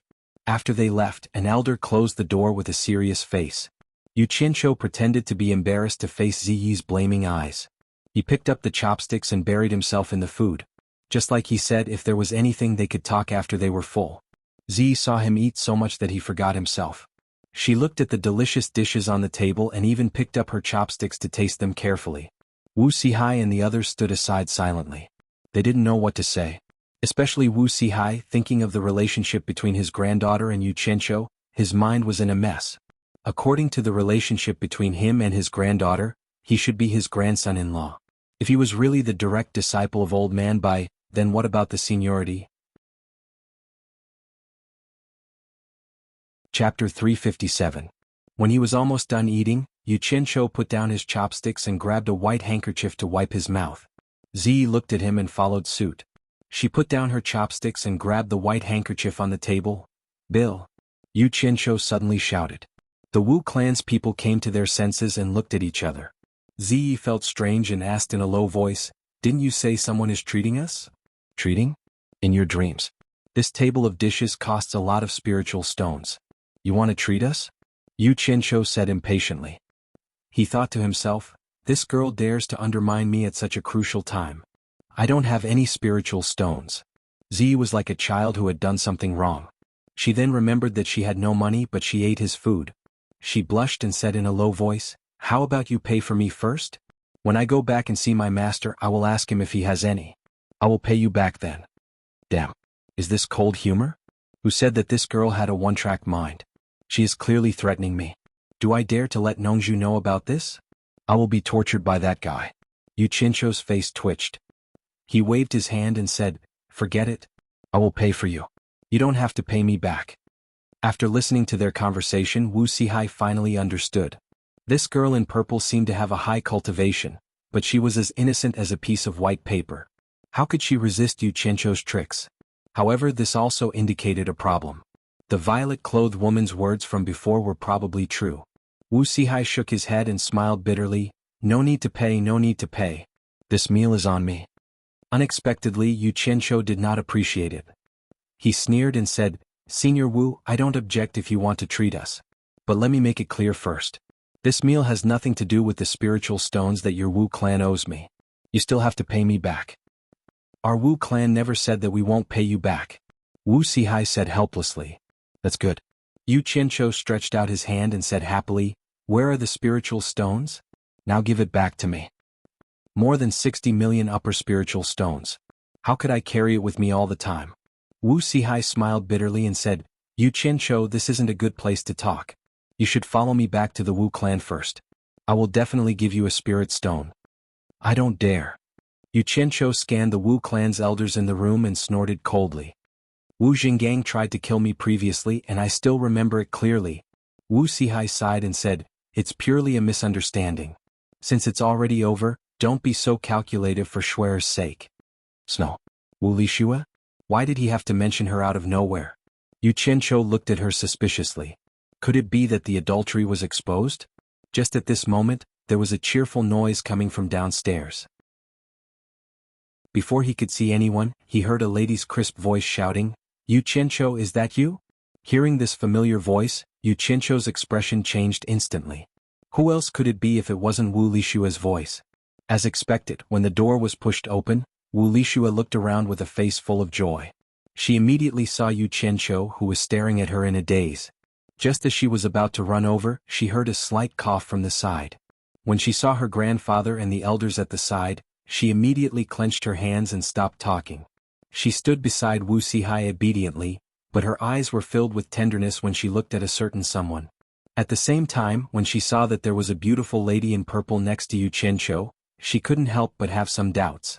The 4 Wu clan's elders weren't fools, and their faces were filled with doubts too. Wu Sihai coughed and spoke again. "Yu Qianqiu, we can talk about everything clearly. This isn't the place to talk. You should make a trip to my Wu clan first." Yu Qianqiu originally wanted to put on airs, but when he saw Wu Lishua's eyes that were filled with anticipation, he nodded helplessly. "Quiet guest house." Wu Sihai said that he was going to gather spirit stones, so he asked Yu Qianqiu to wait for a day. Then he arranged for Yu Qianqiu and Ziyi to stay here temporarily. Wu Lishua was rather daring. That night, she stayed in Yu Qianqiu's room and didn't leave for the whole night. Since her family already knew about the matter between her and Yu Qianqiu, she might as well not avoid it anymore. After all, a long absence makes the heart grow fonder. The next day, the man and woman who indulged themselves for the whole night only pushed open the door late in the morning. In the courtyard, the purple-clothed lady, who was already standing upright, slowly turned around and looked at the two of them suspiciously. "What were the two of you doing for the whole night? You didn't stop yelling." Wu Lishua's captivating redness immediately spread to her neck. She said in a low voice, "I'll go back first." After that she quickly left. Yu Qianqiu immediately rolled his eyes at Ziyi and said, "You won't understand even if I tell you. You'll understand when you yell endlessly." When he said that, Ziyi was even more confused. At this moment Wu Liqing walked in from outside the courtyard. When he saw Yu Qianqiu, he stopped on the spot with an indescribable expression. When Yu Qianqiu saw him, he was also a little embarrassed. After all, he had slept with his friend's sister. Even if he was in the right, the two of them looked at each other for a while. In the end, Wu Liqing cupped his fists and said, "Brother Yu, my grandfather invites the two of you to the ancestral hall for a discussion." As he said that, his gaze paused on Ziyi for a moment. A hint of brilliance flashed in his eyes, and his originally tense expression gradually relaxed. The three of them arrived at the Wu clan's ancestral hall in silence. When they looked around, the entire ancestral hall looked brand new. It was obvious that it had been renovated after the fire. The main culprit, Yu Qianqiu, didn't feel that anything was wrong. What made him feel strange was that the Wu clan's ancestral hall, which never allowed women to enter, actually allowed Ziyi to enter. Inside the ancestral hall there were many people. Even the 4 clan heads were there. It was obvious that they had rushed here overnight. Yu Qianqiu squinted his eyes. The 6 elders in the main hall attracted his attention. 3 of them were the 3 experts at the final stage of the tribulation passing stage that day when he burned the Wu clan's ancestral hall. Seeing that Yu Qianqiu was staring at the 6 elders, Wu Sihai, who was in charge of this place, introduced them to him. It turned out that not only did the clan heads of the 4 clans come, but they also brought an elder at the final stage of the tribulation passing stage. The 3 elders that he knew were all elders of the Wu clan. The reason why the 4 clans rushed here overnight with such a huge lineup was naturally because they had received the news from Wu Sihai. Yu Qianqiu was most likely the direct disciple of the Wu clan's ancestor. When they heard this news, all the higher-ups of the 4 clans were shocked. The elders with the highest seniority followed the clan heads and rushed here overnight to confirm it. The reason why Wu Sihai delayed Yu Qianqiu for a day was because this was not just a matter of 1 clan but 4 clans. He needed to wait for the 4 clan heads to arrive. After both parties got to know each other, Wu Sihai solemnly said to Yu Qianqiu, "Yu Qianqiu, I heard from this lady in purple yesterday that you are the direct disciple of the 4 clans' ancestor. Is what she said true?" "What do you mean, true or false?" Yu Qianqiu looked around at everyone and sneered, "You asked me to wait for you to gather spirit stones. I have already waited for a day. Where are my spirit stones? Not only did you blame me last time, You even tried to kill me to silence me. Do you want to do it again today? The atmosphere in the ancestral hall suddenly became a little awkward. Wuxia coughed and said, "Yu Qianqiu, I will definitely give you spirit stones. It's just that there are some things I want to clarify with you." Damn it. He would only be at ease if he got the money. What happened last time would not happen again. Yu Qianqiu did not care so much. He spread out his hand and said, "If you have anything to say, give me the money first." Ziyi's pretty face was also tense. She took a step forward and stood next to Yu Qianqiu. Because Yu Qianqiu said that the problem of money was related to Elder Bai's great trust, she now thought that gathering money was also part of her responsibility. Naturally, she had to support Yu Qianqiu. The 6 elders' eyes fell on Ziyi and their pupils shrank. Wu Zhen, the oldest elder in the Wu clan, suddenly said, "Sihai, how many spirit stones do we owe him?" Wu Sihai turned around and bowed, 68 million superior grade spirit stones. Wu Zhen said without hesitation, "Give him 70 million now." Soon someone came with a storage bag. Wu Sihai handed the storage bag to Yu Qianqiu and said, "Check it." In fact, it did not need to be so troublesome. Yu Qianqiu roughly scanned the storage bag with his divine sense and knew that it was almost the same. After putting the storage bag away, he looked at the crowd and suddenly sighed, "It's not that I care about the spirit stones. It's just that I have a heavy responsibility and I need a lot of spirit stones." "I'm sorry, everyone." Wu Sihai asked, "I've given you the spirit stones. Can you answer my question now?" "Sigh. Why are you so obsessed? Do you know what it means to you?" Yu Qianqiu smiled bitterly and said, "I don't want to tell you some things because I don't want to implicate you. Otherwise, I'm afraid I won't be able to explain it to my master when I go back." Although he did not give a direct answer, the meaning of his words was very obvious. In the ancestral hall, everyone looked at Yu Qianqiu with a hint of respect. Wu Sihai asked, "So, you admit that you're the great ancestor's personal disciple?" Yu Qianqiu was shaking his head and sighing. He was about to answer when he saw someone running in quickly and reporting to Wu Sihai, "Master, Daluo sect Master Luo Qingtian has personally come to Hat Island and wants to see the master. He wants to see Yu Qianqiu by name." Everyone's eyes turned to Yu Qianqiu. Daluo sect was the second-ranked sect in the Wuxia cultivation world. Its sect master Luo Qingtian had a high status. Now that he had come in person, it was probably not to see the Wu clan's master, but to settle the grudge between him and Yu Qianqiu. At this time, 2 more people ran in from outside and reported to Wu Sihai, supporting Immortal Island's elder Dongfang Changgao seeks an audience with Patriarch, and Myriad Demons Temple's elder Qiu Weiyuan seeks an audience with Patriarch. Chapter 358. The ancestral shrine suddenly quieted down. Everyone looked at each other with a puzzled expression. 3 powerful figures from the cultivation world had come down. It was still reasonable for Luo Qingtian to come here at this time, but why did Dongfang Changgao and Qiu Weiyuan come here to join in the fun? Everyone looked at Yu Qianqiu. Could it be that this guy had formed an irreconcilable enmity with the number 1 sect of the righteous and devil sects? Wu Sihai looked at Yu Qianqiu speechlessly. His idea that had been proven many times had been verified again. This kid really had problems wherever he went. Needless to say, Luo Qingtian represented the Daluo sect, and Dongfang Changgao and Qiu Weiyuan were definitely the representatives of the righteous and devil sects. Whenever the 2 sects wanted to deal with something in the cultivation world, the 2 of them would usually be the representatives. The 3 powerful figures came here when Yu Qianqiu just showed up. It would be strange if they didn't come for this guy. Yu Qianqiu, who was at the side, raised his brows and sneered without saying a word. He didn't care about the other 2, but Luo Qingtian was definitely here for him. The patriarchs of the 4 major families and the 6 elders exchanged glances and nodded as if they had made a decision. Wu Sihai walked to Yu Qianqiu's side and said in a deep voice, "The Daluo sect master wants to see you. I'm afraid that Daluo sect's experts have already been set up around the Wu clan.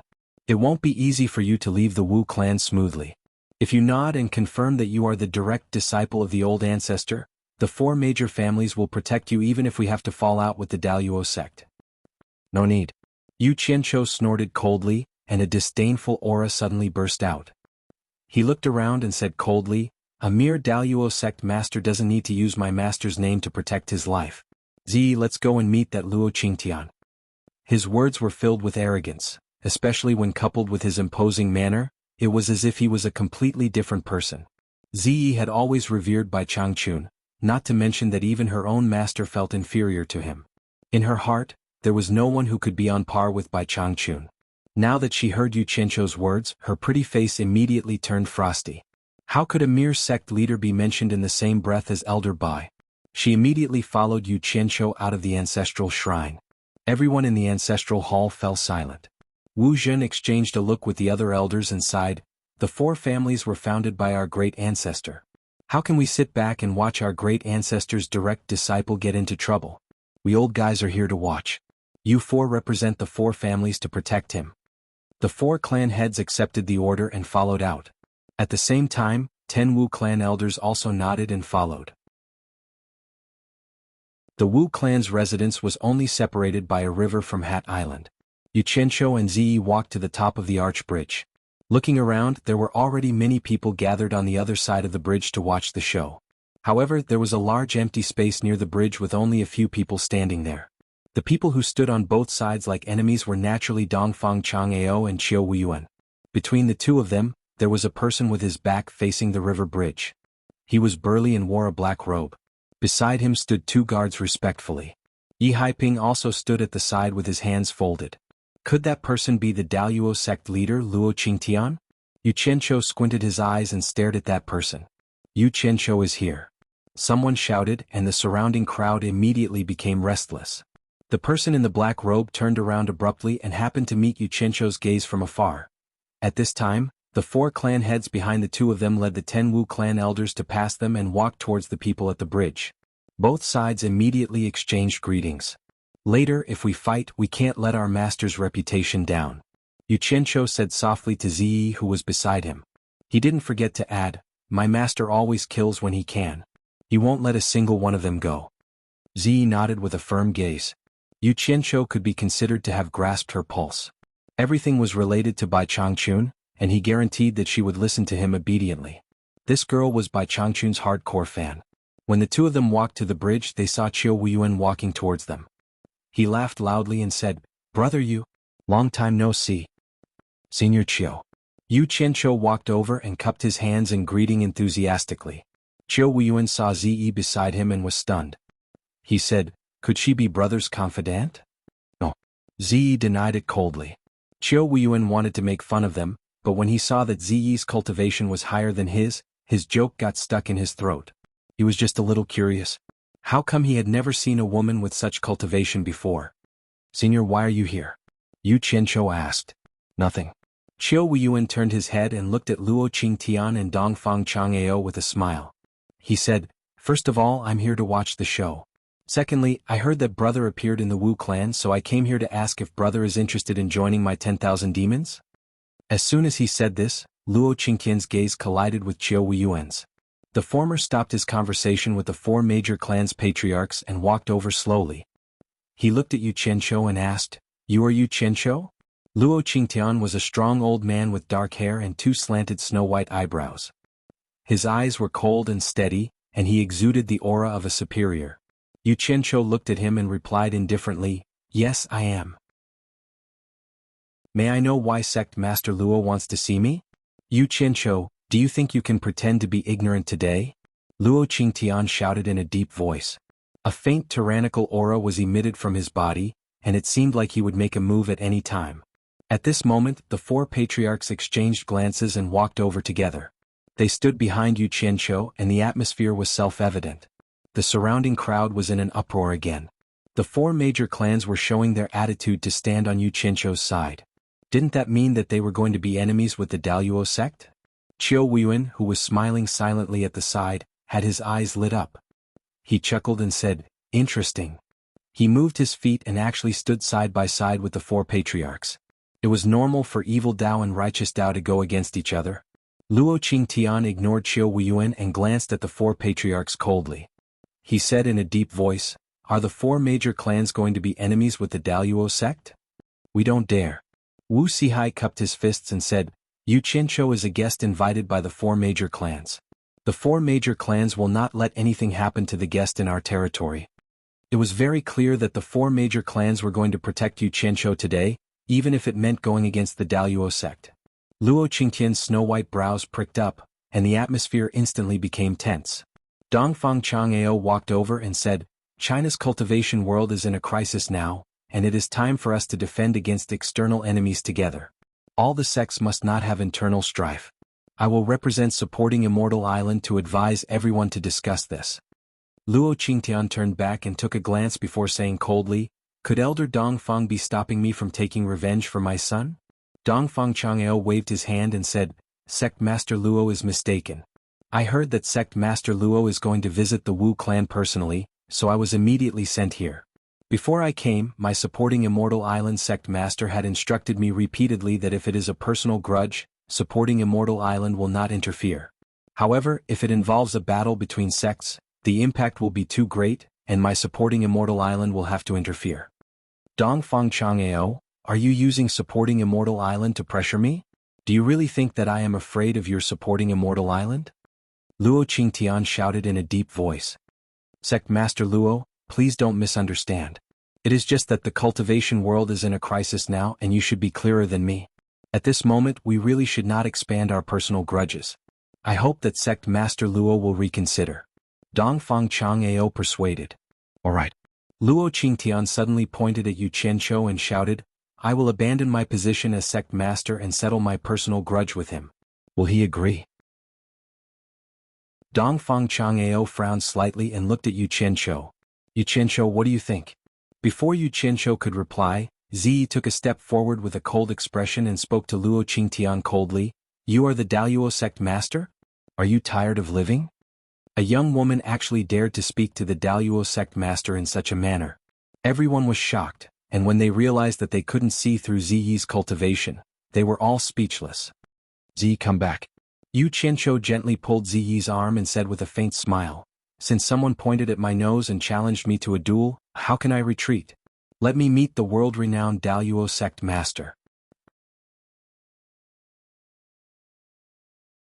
Chapter 359. As soon as he said that, the surrounding people were in an uproar. Yu Qianqiu actually agreed to fight with Luo Qingtian, the sect master of Daluo sect. Did Yu Qianqiu really think that his cultivation could compete with Luo Qingtian, who was in the middle stage of passing calamity? Everyone was shocked and felt that this was a joke. They were laughing at Yu Qianqiu for overestimating himself. They were laughing at Yu Qianqiu for being a madman. Ziyi obediently retreated, and there was a faint look of excitement on her face. She had never seen Bai Changchun, whom she admired, in action, but seeing the disciple of the world's #1 expert in action was enough to satisfy her curiosity. She was looking forward to it very much. Dongfang Chang'eo frowned. Yu Qianqiu, the disciple who was expelled from supporting Xian Island, was loved and hated by everyone in supporting Xian Island.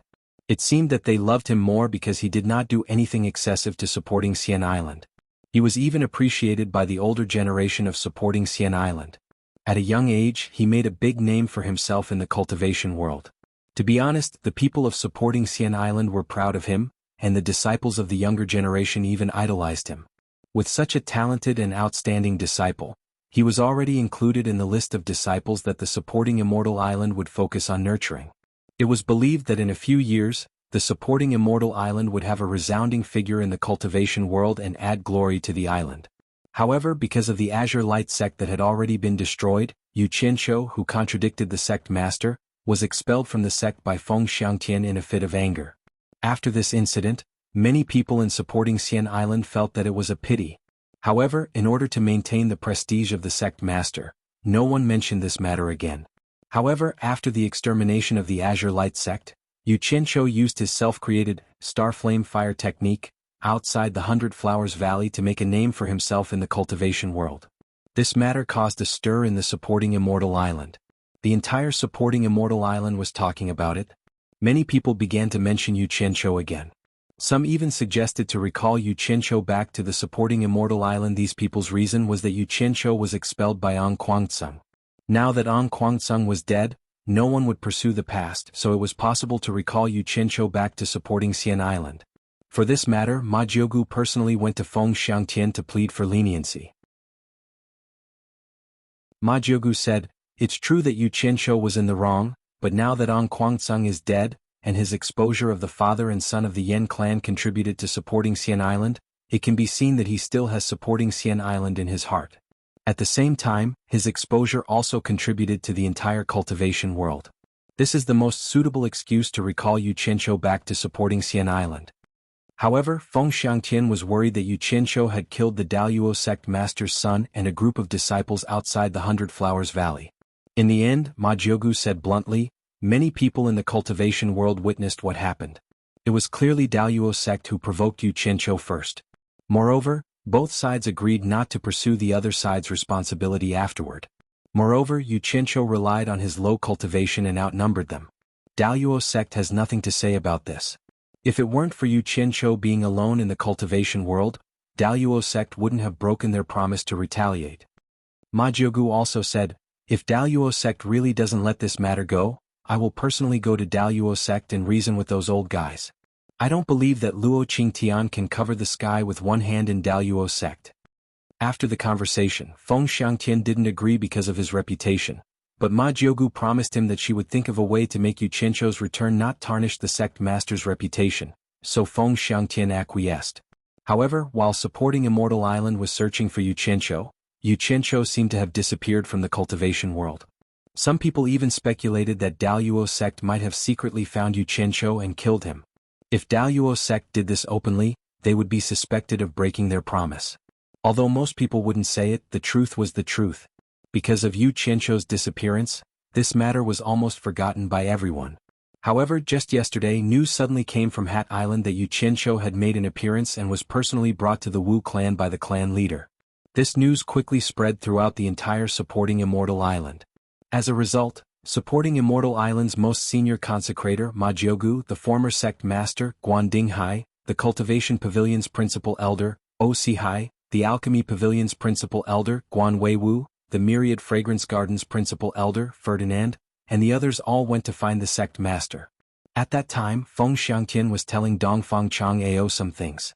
When such a group of people suddenly came to find them, the two of them were shocked. They didn't expect that Yu Qianqiu, who had left supporting Immortal Island for many years, would have such a great influence on the island. Feng Xiangtian didn't say anything.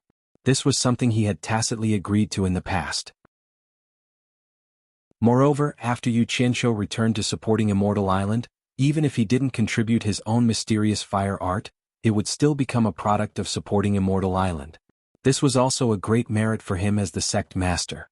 As a result, he immediately ordered Dongfang Chang'ao to carry out this matter. At the same time, Feng Xiangtian immediately thought that the Daluo sect might also make a move.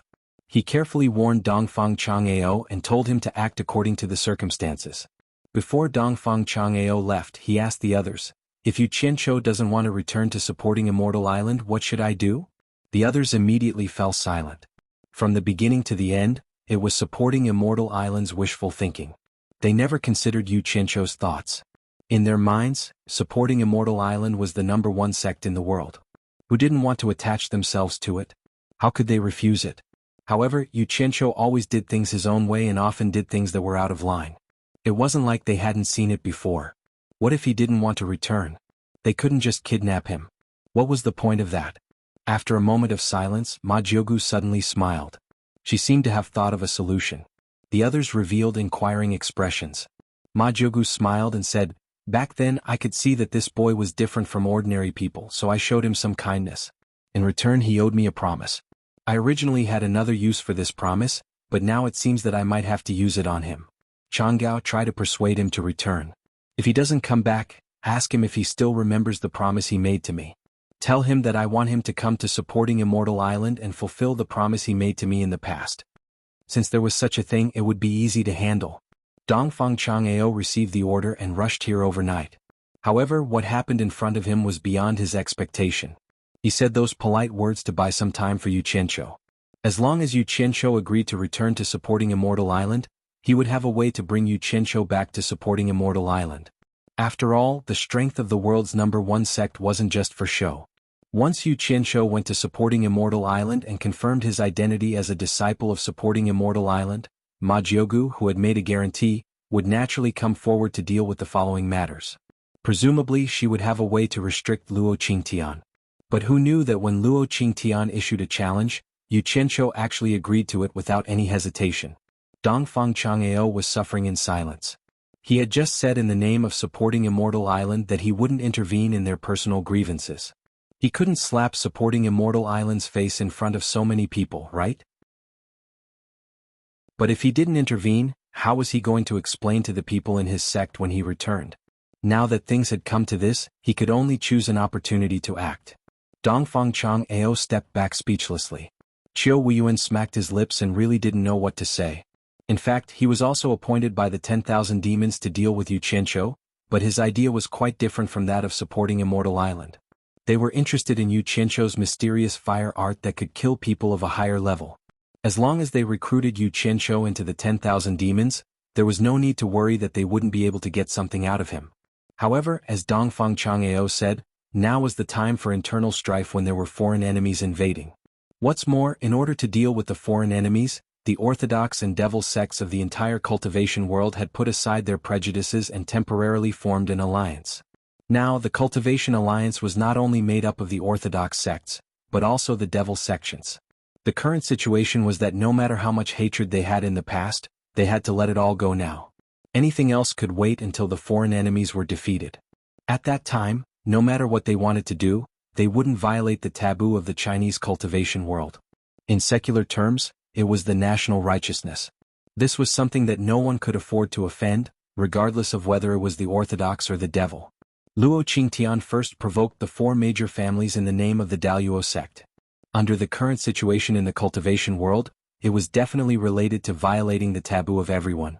Qiu Weiyuan immediately stood on the side of the four major families without hesitation and took the opportunity to support Yu Qianqiu, who knew that once Dongfang Chang'ao intervened, the little lunatic Yu Qianqiu actually gave up the protection of the four major families and wanted to fight one-on-one with Luo Qingtian. Did he really think that Luo Qingtian was as easy to scare as Zhu Xianxian? Wasn't he courting death? In this way, not to mention Dongfang Chang'ao, even Qiu Weiyuan couldn't intervene anymore. The masters of other sects all followed the rules, so there was no reason for him, Qiu Weiyuan, to intervene at this time. Chapter 360. Brother Yu, you have to think it through, Qiu Weiyuan said reluctantly, but he kept signaling the four family heads with his eyes. The four family heads, who were stunned, immediately came to their senses and said in unison, "No." Yu Qianqiu waved his hand and said indifferently, "It's nothing. The grudge between me and Daluo sect will come to an end sooner or later. Today is just the beginning. If the four family heads really agree with my identity, then don't stop me and step back." Hearing the call, Zi immediately understood Yu Qianqiu's intention. Her delicate body stood between him and the four family heads, her pretty face expressionless. "Yu Qianqiu, if something happens to you, how are we going to explain it to the elders? How are we going to?" Wu Sihai was a little anxious and almost said the great ancestor. Although he didn't say it out loud, the eyes of the people around him flickered. They were all secretly guessing just what kind of identity did Yu Qianqiu have for the four great clans to be willing to fall out with the Daluo sect just to protect him. Luo Qingtian was stunned for a while. He said those words out of anger. He didn't expect Yu Qianqiu to really agree. It was really surprising. At this moment, he came back to his senses and glanced at the four family heads coldly. He snorted and said, "Although the Chinese cultivation world is being eyed by foreign enemies, if you four family heads provoke Daluo sect first, then don't blame us for not following the rules." He waved to the surrounding crowd and said, "My friends from the cultivation world, please bear witness." The surrounding cultivators immediately responded in unison. Luo Qingtian's status in the cultivation world was quite high. It was difficult for ordinary cultivators to even see him. Now they actually got to see him fight. Moreover, his opponent was the scum of the cultivation world, Yu Qianqiu. It was really a show to watch.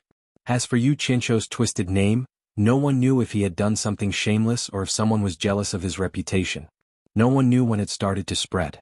In any case, even if it didn't fit the facts, everyone still called him that.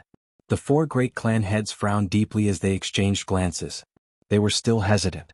Yu Qianqiu stared at Luo Qingtian and said faintly, "This is a personal matter between me and the Daluo sect. It has nothing to do with the four major families. Zi, please step aside." Zi stared at the four of them expressionlessly. Since it had come to this, the four of them had nothing to say. They shook their heads helplessly and moved to the side. Wu Sihai gave a few instructions to a Wu clan elder, and that elder quickly returned to the Wu clan. He was probably going back to report. The fight was about to begin. Those who were too close didn't want to be affected, but they also didn't want to miss the excitement, so they all squeezed to the back. After all, Luo Qingtian's cultivation was profound, and he might be provoked by the aftershock of the fight. Moreover, Yu Qianzhou's star flame fire technique wasn't easy to deal with. However, everyone didn't want to retreat too far away so that they couldn't see clearly, so many people simply flew to the roof to watch. The huge area was quickly emptied to the two of them. Only Dongfang Chang'ao and a few others who were confident in their cultivation and weren't afraid of being affected didn't retreat too far. Yu Qianzhou and Luo Qingtian looked at each other, and a storm was brewing. After waiting for a while, Luo Qingtian's eyes actually showed a hint of appreciation to Yu Qianzhou. He couldn't see any panic or fear from Yu Qianzhou. Among the younger generation, there were very few people who dared to face him like this. Just this courage alone was not something ordinary people could compare with. He didn't know that ever since Yu Qianzhou followed Bai Changchun, his vision was no longer the same as before.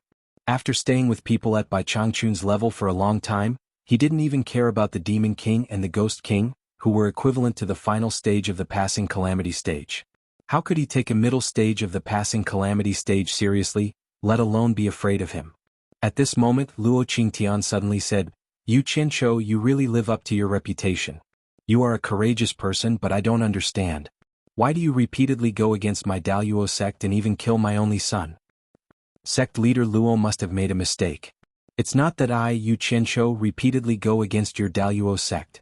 It's that your Daluo sect has repeatedly bullied others because of your great power, Yu Qianzhou replied coldly. Luo Qingtian raised his white eyebrows and said rather conceitedly, "I am confident that I have strict restrictions on my disciples. How can you say that I am bullying others?" Strict restrictions? What a joke. Yu Qianzhou sneered. "When I first entered the cultivation world, my master, Ong Guangceng, happened to obtain a spiritual herb called the rainbow lingji mushroom. Unfortunately, he ran into someone from your Daluo sect. In the end, not only did your disciple snatch the spiritual herb, but he also didn't let his master go. Once my master died, I ended up wandering around. Is this what you mean by strict restrictions? Secondly, you did not teach your son well and allowed him to cause trouble. Your son, Luo Xiaohan, actually forced Yu Qianzhou's woman to drink with him in public. Do you think I should teach him a lesson? How can you say that I am going against your Daluo sect? In the 100 Flowers Valley, your son repeatedly provoked me and forced me to fight him. That's why I killed him. Do you want me to let him kill me? I'm not making things up. Many people have seen it with their own eyes. Why is it that you, sect leader Luo, say that I am going against your Daluo sect time and time again?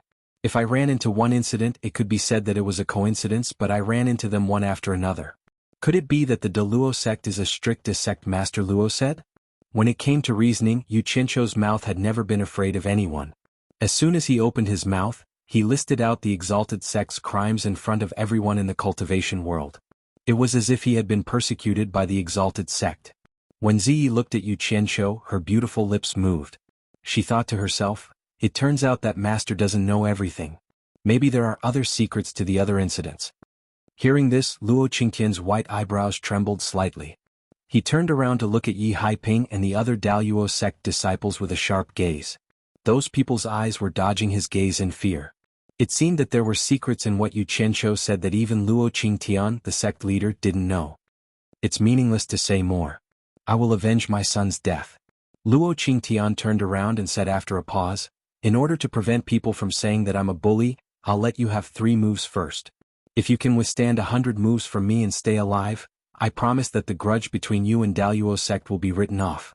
Daluo sect and I will not cause any trouble for you in the future. Do you think that's fair? Dongfang Changgao and Qiu Weiyuan's eyebrows twitched. In their opinion, although it was almost impossible for Yu Qianzhou to last more than 100 moves against Luo Qingtian had more or less given Yu Qianzhou a way out. It was not certain that Yu Qianzhou would not stop until he was dead. It seemed like Yu Qianzhou's words were effective. The crowd began to discuss among themselves. Even if you don't cause trouble for me, I'll still cause trouble for Daluo sect sooner or later. Yu Qianzhou said indifferently, since it's to end the grudge, there's no such thing as fairness or unfairness. I, Yu Qianzhou, will not appreciate sect leader Luo's kindness. You make the first move. After 3 moves, I won't show mercy. Luo Qingtian's white eyebrows relaxed and he said loudly, let me experience Yu Qianzhou's star flame fire technique. I won't let you down. Yu Qianzhou snorted coldly. He turned around and walked toward the bridge. As he walked he said, "It's better for us to end our grudge on this 100-meter-long river, lest the shops nearby suffer." The river was 100 meters wide and the bridge was also 100 meters long. The water flowed slowly under the bridge. Just as Yu Qianqiu walked to the center of the arch bridge, he suddenly heard the sound of wind breaking. He quickly turned around and saw Luo Qingtian shooting over like a phantom. In an instant he stood 2 to 3 meters away. Yu Qianqiu was slightly surprised. What a fast speed. It was almost as fast as teleportation. His sharp eyes under his white eyebrows were overflowing with battle intent. Luo Qingtian said in a deep voice, "Let's do it." The surrounding gazes immediately focused on the bridge. Many people saw the two of them on the bridge, so they crowded to the bridgehead to watch. Yu Qianqiu didn't hold back. He swung his sleeves toward the sky, and hundreds of green flying swords shot out from his sleeves. They circled around him. Luo Qingtian's eyes flashed. What a strange flying sword. What a beautiful sword technique. Before he finished speaking, dozens of flying swords turned into green lights and shot over at lightning speed. Luo Qingtian shouted, "One move." He turned into a shadow and flew up from the bridge, barely avoiding the flying sword that was shot at him. Yu Qianqiu made a hand seal and the flying swords quickly turned back. They merged with all the other flying swords and shot into the sky, chasing after Luo Qingtian. A shout came from the sky. 2 moves. Luo Qingtian, who was soaring up, suddenly changed his direction and shot out horizontally. A group of green shadows brushed past him. The onlookers exclaimed. While flying at such a high speed, he didn't stop and suddenly changed his direction. Moreover, he didn't slow down at all. He really deserved to be the famous Daluo sect leader. His cultivation was indeed extraordinary. Even Qiu Weiyuan couldn't help but praise, "Luo Qingtian, you're really good." Damn it. Even the flying swords couldn't catch up with him. This old guy's speed was too abnormal. Yu Qianqiu narrowed his eyes. They were both in the middle stage of tribulation passing, but the difference between He Li and Luo Qingtian wasn't just a little bit. At least He Li didn't have this ability. He made a hand seal and the hundreds of flying swords in the sky turned into pillars. Like flying dragons in the sky, they chased after Luo Qingtian. 3 moves. Luo Qingtian shouted in the sky and his body suddenly fell down. He dodged the flying swords as fast as a meteor and shot towards Yu Qianqiu in the middle of the bridge. 3 moves were over and it was time for Luo Qingtian to make his move. The onlookers below immediately worried for Yu Qianqiu. As the figure whistled over, Yu Qianqiu opened his arms. Green flames suddenly burst out and instantly spread to both ends of the bridge. The sudden high temperature almost instantly turned the 100-meter-long bridge into ashes. The 2 onlookers who were closer to the bridge were shocked on the spot, and they quickly escaped from the bridgehead. The horrifying high temperature was simply terrifying. 2 green flames flashed in Yu Qianqiu's eyes. He raised his head and slapped his palm towards Luo Qingtian. A thick green fire dragon welcomed the oncoming person. Luo Qingtian, who was attacking downwards, was also shocked. He had never seen green flames before. Before he arrived, he could already feel the soul-stirring high temperature. A white protective upstanding chi burst out from his body in an instant, enveloping his whole body as he dove straight into the green flames that were coming at him. The onlookers below were dumbfounded as they waited for the result. Who knew that Luo Qingtian, who had just rushed into the green flames, would turn around and fly back in the blink of an eye? He flew directly into the sky. Ziyi, who was below, suddenly smiled sweetly. She thought to herself, this person definitely doesn't know how powerful Yu Qianqiu's green flames are. I'm sure he'll suffer a loss. Even I, who has the cultivation of the late stage of tribulation passing, can't bear it. How can a mere middle stage of tribulation passing be able to bear it?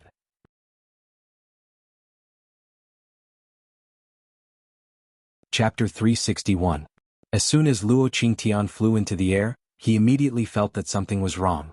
When he heard a group of sharp whistles above his head, he immediately thought of the group of flying swords in the air and looked up. The green flying swords originally stopped in the air. At this time, the green shadows poured down and finally seized the opportunity to vent their shame. They shot toward Luo Qingtian, who was in the protective aura like a storm. Such a thrilling attack scene made a lot of people below worry for Luo Qingtian. With the protective aura on his body, he definitely couldn't escape as fast as before. Bang! Luo Qingtian's shout suddenly sounded in the air, followed by a loud bang in the air, like a thunderbolt. The white stellar energy on his body suddenly exploded, and the hundreds of green flying swords that were hurtling towards him were instantly blown into pieces and scattered everywhere. self-destructing the protective aura. The people watching the battle below were in a commotion. Everyone couldn't understand. Could it be that Luo Qingtian's protective aura couldn't block the attack of Yu Qianzhou's flying swords? He had to use a method that consumed a lot of qi, self-destructing the protective aura. They didn't know that Luo Qingtian arrogantly thought that his protective aura could withstand Yu Qianzhou's green fire. Who knew that when he rushed into the sea of fire, he found that it was not what he thought. The temperature of the green fire was so high that it almost broke his protective aura on the spot. He was immediately shocked. With such a terrifying flame, he was afraid that once his protective aura was broken, his body would definitely suffer a disaster. Fortunately, his reaction was very fast. When he felt that something was wrong, he immediately flew back. But even so, the high temperature attached to the protective aura was difficult to disperse. With such a high temperature protective aura, he didn't dare to withdraw it back into his body at this time. He could only wait for it to slowly cool down, but it was so hot that he trembled slightly. Fortunately, the people below couldn't see it while he was flying. At this time, Yu Qianzhou's flying swords attacked. Luo Qingtian, who was suffering in the steamer, simply clenched his teeth and self-destructed the protective aura. He took the opportunity to resist the flying swords to relieve his pain. But the protective aura was formed by condensing a lot of qi. This explosion really lost a lot of qi. Damn it. He blew it up first. Yu Qianzhou was a little gloomy. Initially, he wanted to wait for the green flame flying swords to come a little closer. Then he would immediately explode these 100 flying swords into a sea of green flames that filled the sky. At that time, no matter how high this old fellow's cultivation was, even if he couldn't kill Yu Qianzhou, he would still be able to burn Yu Qianzhou into a mess. Then Yu Qianzhou would have the upper hand. That was because the Deluo sect master was truly extraordinary. Even the flying sword could not catch up to him, so how were they supposed to fight? He could only resort to trickery. Unexpectedly, Boss Yu also miscalculated. Luo Qingtian actually detonated his protective upstanding qi one step ahead of him and blew up all the flying swords. His plan was immediately ruined. In fact, Yu Qianzhou didn't know that the reason why Luo Qingtian did that was because of his green fire. The opportunity was fleeting. Without the burden of the aura shield, the flying sword would definitely not be able to catch up with Luo Qingtian. The scattered azure flying swords quickly returned from the sky and circled around Yu Qianzhou again. Luo Qingtian also stood in the air and did not move for the time being. He stared at the scene below with a gloomy expression, and his mind was still thinking about the ferocity of the green fire. He didn't expect that after he let Yi Futian make 3 moves, he would suffer a loss and lose face. The bridge was destroyed, and Yu Qianzhou immediately landed on the water surface. He stood on the waves, not sinking or moving. He squinted his eyes and looked up at the sky. A raging green flame wrapped around his body, rendering the river surface rippling. He floated on the water surface and faced the Deluo sect master, Luo Qingtian, who was famous all over the world. The green fireman on the water surface was like a bright green pearl, shining brightly. The sudden occurrence of such a strange event confused most of the people present. However, Dongfang Chang'ao and Qiu Weiyuan looked at each other at the same time, and there was a hint of shock in their eyes. The two of them could see that Luo Qingtian and Yu Qianzhou had only exchanged 1 or 2 moves, and the former seemed to have suffered a loss. How was this possible? The 4 family masters were also at the tribulation stage, so they naturally saw the clues. They looked at each other and sighed in their hearts. The direct disciple of the ancestor was indeed extraordinary. No wonder he had the confidence to challenge the Deluo sect master alone. This is the Starflame Fire technique? Luo Qingtian's voice came from the sky. Yes. Yu Qianzhou replied firmly and proudly. Do you dare to come up and fight? Luo Qingtian's voice came again. Yu Qianzhou, who was in the blue fire, shook his head and said loudly, Sect Master Luo, you think too highly of me, Yu Qianzhou. Whether it is cultivation or speed, I am far inferior to you. If I come up to the sky, I will only be beaten. It is better for me to stay on the ground and deal with the changes. Luo Qingtian was silent for a while, then he nodded and said, Again. Then he swooped down and shouted, Deluo Mountain Splitting Palm. A gust of wind blew in the sky. As Luo Qingtian swooped down and struck with his palm, a huge shadow of a palm with a radius of tens of meters appeared in the sky and covered the river. Before the shadow of the palm arrived, Yu Qianzhou immediately felt a strong pressure. The entire river was slightly dented. Even if he released the blue fire to resist, it would be forced away by such a strong pressure. It couldn't hurt Luo Qingtian at all. He squinted his eyes, and the flying sword that was circling around his body rushed into the blue fire. Along with the blue fire, it quickly disappeared without a trace. The river under his feet suddenly split open. Yu Qianqiu suddenly dove into the water and disappeared instantly. The pressure and momentum descended at the same time. The huge shadow of the palm then hit the water where Yu Qianqiu was standing just now. With a loud bang, a huge wave exploded in the river, accompanied by a strong airflow that spread in all directions. Many people who were watching the battle at the side quickly escaped, but there were also many people whose cultivation was too low. They couldn't escape in time and were suddenly washed away by the sudden flood. This was the price of watching a show. Many shops near the river were immediately destroyed. When the water passed, there were fish jumping everywhere on the ground. Of course, cultivators like Dongfang Zhangao immediately released their protective upstanding qi, which acted like a pillar in the middle of a raging river, withstanding the sudden attack of the flood.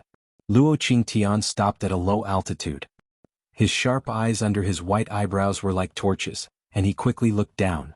The power of his palm instantly made a section of the river dozens of meters deep to see the bottom, and then the water violently converged and flowed again. This moment was enough for him to see the situation below clearly, but there was no Yu Qianqiu under the water. No one knew where he was hiding. After waiting for a while, Yu Qianqiu still didn't come out. Several people who stayed on the shore suddenly showed some suspicious expressions. Yu Qianqiu chose to fight in the river. Could it be that he was good at swimming and had already prepared to escape? Only Ziyi looked at the river calmly. She didn't believe that Elder Bai's disciple would be so useless that he would run away in fear before suffering a loss. Luo Qingtian, who was low in the air, seemed to be impatient. He suddenly descended and stepped on the water. He released his divine sense and went deep into the river to check around. His action of descending to the river was probably to lure Yu Qianqiu out. In fact, when Yu Qianqiu saw the incoming palm, he knew that he couldn't resist it with his cultivation, so he simply dived into the river and used the water spell to quickly escape far away to avoid the disaster. This was why he chose to fight on the river. With this big river as his backing, he who had cultivated the water arts could quickly escape in the water at any time. This was a method he had comprehended in the 1,000-mile lake. Who could be faster than him in the water? It was truly one of the best methods for escaping for his life. But escaping was escaping, not escaping. After the power of the palm, he quickly escaped back.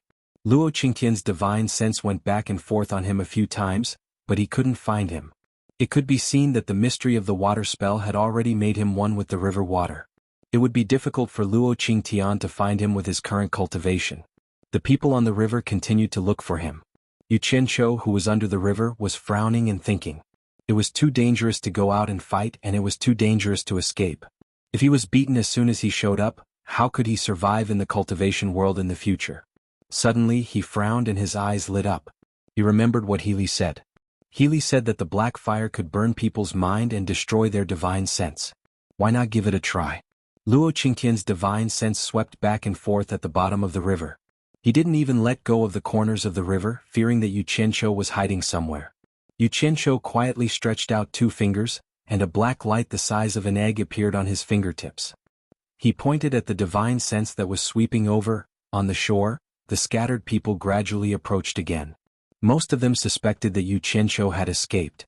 After a long time, even Ziyi started to lose confidence. However, at that moment, Luo Qingtian, who was standing on the surface of the water, suddenly raised his head and let out a painful groan. He staggered on the surface of the water and lost control of himself. Half of his body sank into the water. Seeing that the black fire could really hurt people's divine sense, Yu Qianqiu, who was under the water, was overjoyed. He took advantage of the moment when Luo Qingtian was absent-minded and once again seized the opportunity to attack without hesitation. Suddenly there was a shocking change on the surface of the river. The water surface set off a wave of air, and the river water quickly spiraled up, completely engulfing Luo Qingtian. A water dragon that was dozens of meters wide and nearly 100 meters long instantly formed on the surface of the river. Just as everyone was shocked, the huge water dragon suddenly refracted the dazzling sunlight and looked crystal clear. It stood in the river and instantly stopped moving. "Ah, it's frozen," many people exclaimed. After everyone reacted, they found that the water dragon really froze into ice in an instant, and it was showing a dense chill under the sun. "The river is also frozen." Exclamations sounded again. Everyone looked together and saw that the river, which was 100 meters wide and 200 to 300 meters long, was full of white frost, and the chill was against the ice dragon. "Ah, look, Yu Qianzhou is up there." One person screamed and pointed. Everyone looked over and saw Yu Qianzhou standing proudly on the top of the 100 meters high ice dragon with his hands behind his back. The sunlight refracted from the top of the dragon, and he looked quite imposing. Dongfang Chang'ao and Qiu Wuyuan were shocked. It was incredible that someone could instantly cast a spell to form such a large piece of ice. The masters of the 4 major families as well as the 6 elders floating in the air across the river, all looked at Yu Qianzhou and secretly thought that he was indeed the disciple of the great ancestor. Ziyi's eyes lit up. Senior Bai's disciple did not let her down. Those who knew who Yu Qianzhou's master thought that such a mysterious spell must have been taught by Changchun, but they didn't know that it was created by Yu Qianzhou. Of course, Bai Changchun's guidance was also indispensable. Sect leader? A group of Daluo sect disciples cried out in sorrow and rushed under the ice throne. At this moment, Luo Qingtian's voice suddenly spread from under the ice throne, and he shouted, "Get out of my way. This is a personal grudge between me and Yu Qianzhou. How can a mere ice trap me?"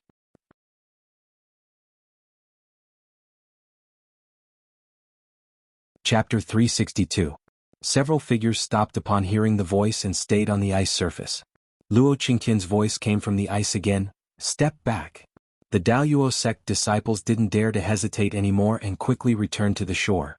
Yu Qianzhou looked at the ice throne below from the top of the ice dragon. He knew that it was difficult to trap an expert with such cultivation, but he could step on the Daluo sect leader today. Even if he lost later, it would be a glorious defeat. The eyes of the spectators on both sides of the river were also focused on the place where Luo Qingtian was trapped.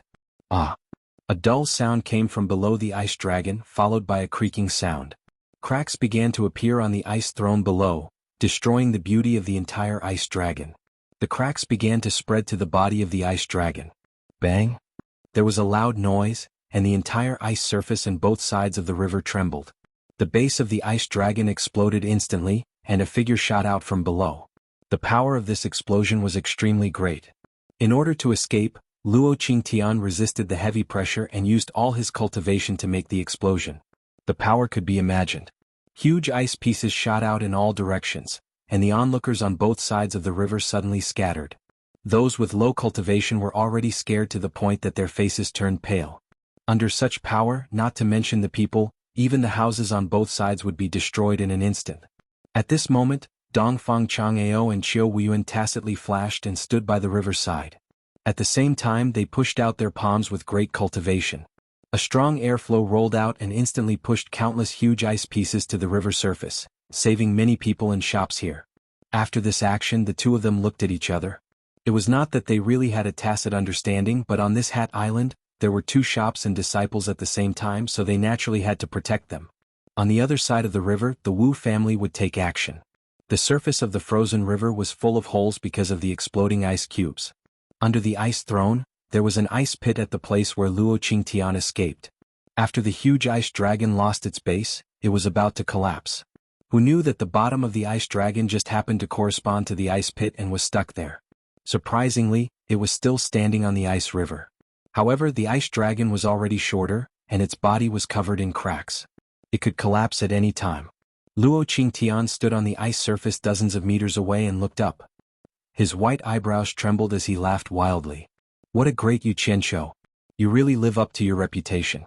How many years has it been since I took over the exalted immortal sect?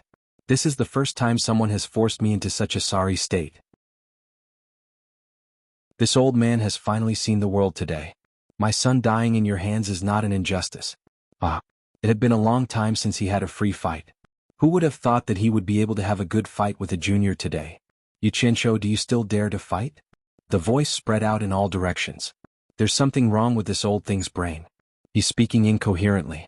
You're the one at a disadvantage. I should be the one asking this question."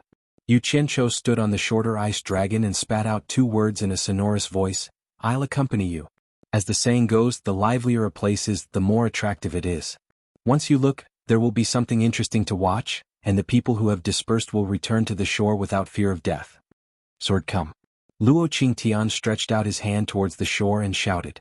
The guard who was carrying his sword on the shore immediately held the sword with both hands. Luo Qingtian formed a claw with his hand, and with a clang, the sword was unsheathed and quickly shot into his hand. Qiu Weiyuan glanced at Dongfang Chang'ao beside him and said, "The sword of the exalted immortal sect masters is a high-grade offensive Dharma treasure. If Luo Qingtian pulls out the sword, I'm afraid Yu Qianshou will be in danger." Dongfang Chang'ao looked straight ahead and said, "You and Yu Qianshou call each other brothers. If you help, I promise I won't say anything." Although one of them was a righteous and the other a demonic, they often met on different occasions and did not get along well with each other. Qiu Weiyuan rolled his eyes and stopped talking. He was too lazy to find trouble for himself. Luo Qingtian's sharp eyes under his white eyebrows glanced at the clear sword body with pity. Instantly, he became full of battle intent and laughed loudly. "I thought it was enough to deal with a junior empty-handed. I didn't expect you, Yu Qianshou, to have cultivated such a mysterious spell that you can actually force me to pull out this sword." The ice dragon under Yu Qianshou's feet was not evenly distributed, and there were more and more cracks. It could fall at any time, but Luo Qingtian always had endless things to say. Yu Qianshou said angrily, "Old man, you talk too much nonsense. Are you going to fight or not? If not, I'm going back to sleep." Luo Qingtian was speechless and stunned. This was the first time someone dared to talk to him, the exalted immortal sect master, like this. Despite Luo Qingtian's noble status, many people in the crowd couldn't help but laugh out loud. Dongfang Chang'ao and Qiu Weiyuan looked at each other with a strange expression. The four family heads of the four major families were full of admiration. On Ziyi's pretty face there was already a sweet smile. She was looking at the man on top of the ice dragon with admiration. Luo Qingtian was immediately angered by this sentence. He shouted, "Ignorant junior, how dare you!" The long sword in his hand slashed out a sword energy.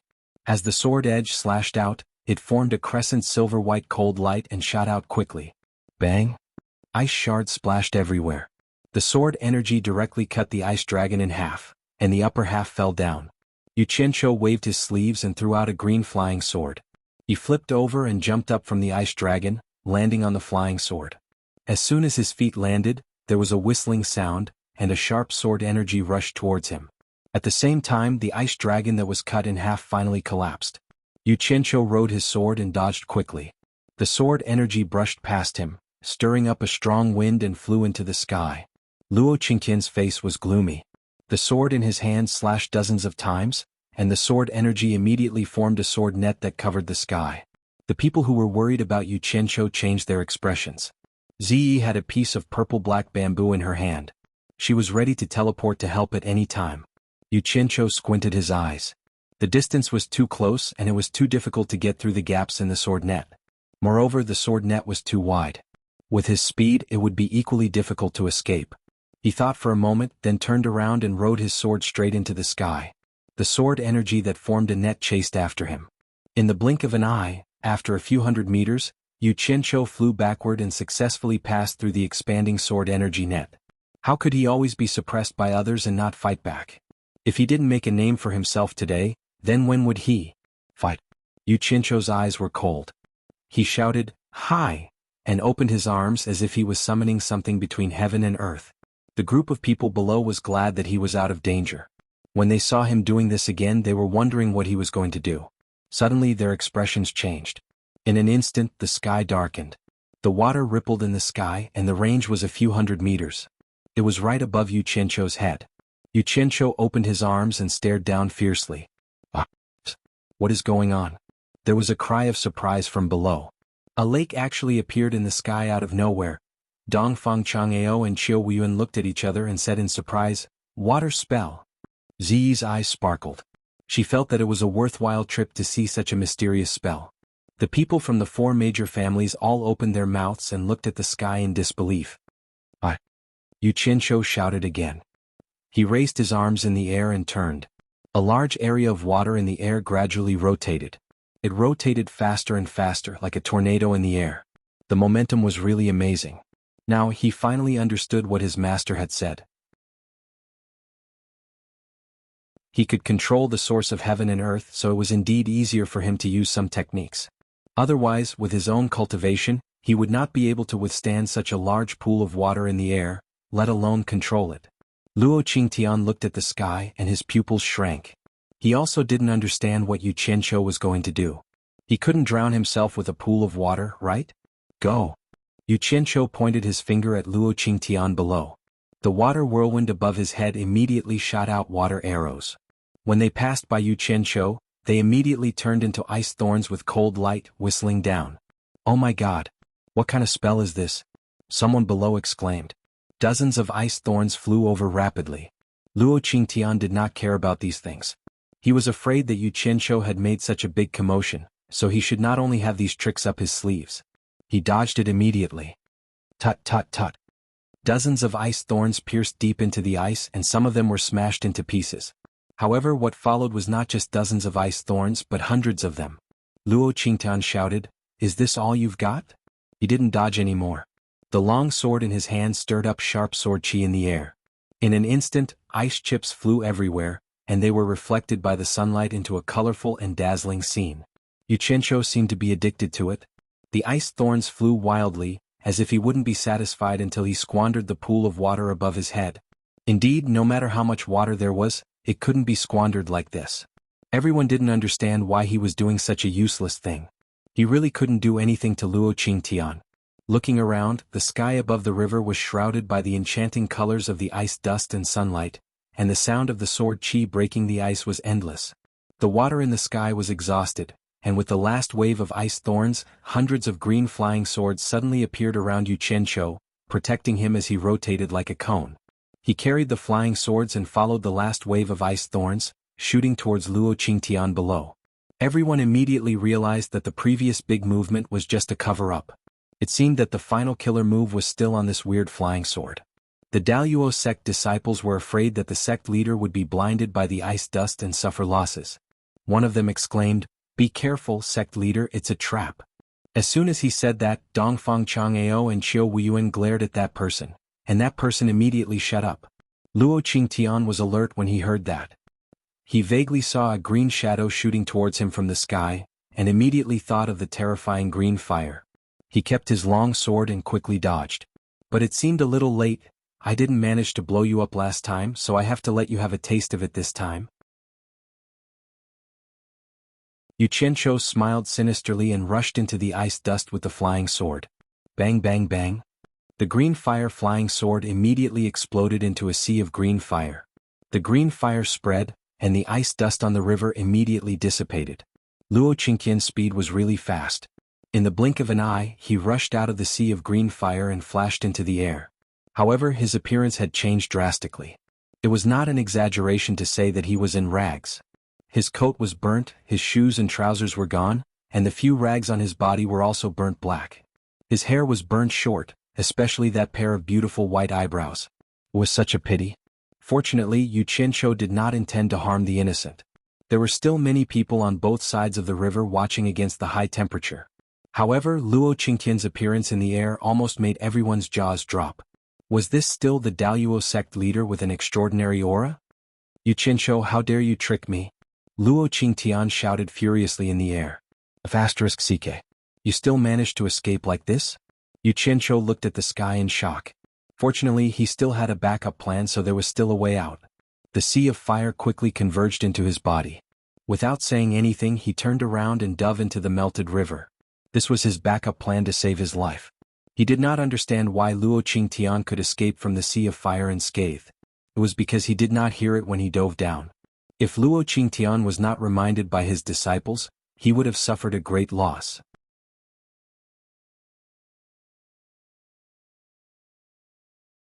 Chapter 363. After Yu Qianqiu went into the water for a few meters, he knew that he was in trouble and immediately fled in panic. Although the power of the green fire was great, the time it appeared was too short. Only the top few meters of the frozen river had melted, and the bottom was still solid ice. It could only be blamed that the environment of this era was too good. There was no pollution and the water was as clean as anything. It could be seen clearly at the depth of a few meters. In addition, with the ice at the bottom of the water as a foil, every move of Yu Qianqiu underwater was seen by Luo Qingtian, who was above. This made Luo Qingtian feel strange. Why was he able to see that brat without using his divine sense? Luo Qingtian was slightly stunned, but he immediately understood. He chuckled and chased after Yu Qianqiu in his ragged clothes. He quickly blocked Yu Qianqiu's path and held his sword high with both hands. The sword in his hand turned into a huge sword shadow and fiercely slashed toward the river. Bang! There was a loud sound. The river was slashed by a white chain, and a water curtain that was hundreds of meters long and tens of meters high exploded. The people on the shore couldn't see the situation at the bottom of the river because of the different angle. When they saw Luo Qingqian's crazy action, they were all confused. The sound transmission effect in the water was not bad. It made Yu Qianqiu dizzy. The huge undercurrent that surged from the bottom of the river immediately rolled him back. He didn't think much and retreated more than 10 meters. His body lit up with green fire, and he directly turned into ice and drilled into the layer of ice. Luo Qingtian chased after him again and was stunned again. There was a green lantern-like ball of light in the layer of ice below. It was really eye-catching. He couldn't help but laugh and said, "Yu Qianqiu, let's see where you can escape to this time." He ran to the front and raised a huge sword shadow to slash down. When the water splashed down, Luo Qingtian actually drilled into the water along with the splashes. Dongfang Chang'ao and Qiu Wuyuan rose into the air at the same time. When they saw the big green lantern at the bottom of the river, they immediately understood everything. The two of them looked at each other and cursed in their hearts. What was the difference between this brat and burying his head in the sand? There was a huge wave on the surface of the river, and a layer of ice as wide as the river emerged from the bottom of the river. It turned out that Luo Qingtian had moved the ice that was stuck to the bottom of the river. The buoyancy of the ice layer was great, and it immediately floated when it was removed from the bottom of the river. In the big ice that was 100 meters in length and width, there was a shining green shadow swimming around. They didn't need to guess to know that it was Yu Qianqiu. Luo Qingtian was deliberately making a fool of Yu Qianqiu. He wanted to use this method to regain some face. The shining green light in the ice suddenly disappeared as if it Qianqiu felt. Yu Qianqiu. Yu Qianqiu suddenly realized that the ice and you had Yu Qianqiu.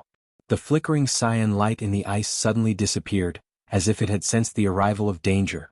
Just now, when the ice was shaking, Yu Qianqiu had felt that it was strange. He had accidentally discovered that he could vaguely see the sun in the sky. It was impossible for this to happen underwater. His heart suddenly sank and he felt that something was wrong. The green fire quickly disappeared, and he immediately realized that the whole space of the ice layer was bright. Needless to say, with the basic knowledge from his previous life, he immediately judged that the ice layer had surfaced. The word danger immediately appeared in his mind. Luo Qingtian saw that the green light in the ice disappeared, and he paused for a moment. He immediately waved the huge sword shadow without hesitation, and slashed at the place where the light was. Suddenly, a green flame broke through the ice layer and burned fiercely. The huge sword shadow was a shadow formed by sword chi, so it was not afraid of the green fire. It immediately broke through the green fire, and with a loud bang, it directly cut the big ice layer with a radius of 100 meters into two. The people who were concerned about Yu Qianqiu immediately turned pale. They didn't know what happened to him. Ziyi bit her lips tightly. She firmly believed that Elder Bai's disciple would definitely not get into trouble so easily. Luo Qingtian retracted his sword chi, held the sword, and stood steadily on the shaking ice layer. His pair of sharp eyes looked around. Before confirming that Yu Qianqiu was dead, he didn't dare to release his divine sense to scan again. He didn't know what strange method Yu Qianqiu used to damage his divine sense. That feeling was simply unforgettable. Otherwise he wouldn't have been frozen by Yu Qianqiu. At this moment, in the shaking ice layer, a figure dragged two black shadows and shot out from not far in front of Luo Qingtian. At some point, Yu Qianqiu had pulled out two strange-looking sabers. The sabers were 2 meters long and half a meter wide. They were black and shiny, and they didn't look like anything out of place. Not many people would be able to tell what style they were. Yu Qianqiu didn't care what style it was as long as it was convenient to use. These two swords were suppressed by him using black fire. They imitated the style of the machetes used in his previous life, but they were enlarged a lot. However, the grip area wasn't enlarged, so it looked a little out of place. This sword was taken from the Netherworld Fire Sea. I don't believe it's useless. Yu Qianqiu roared in his heart.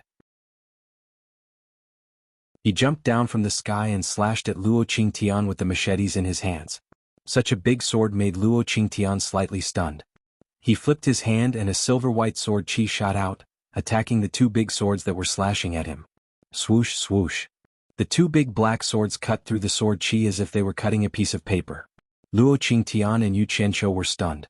The former was shocked, and the latter didn't know that the black fire swords could cut through the sword chi. According to common sense, if it could block the sword chi of a master without being damaged, it was already a good treasure. They had never seen such a situation before. In fact, Yu Qianqiu didn't know how powerful the black fire was. Just think about it, after the burning black smoke formed a wind blade, it could break through the protective aura and easily cut through the dark steel, let alone the big swords formed by the black fire itself. Good swords.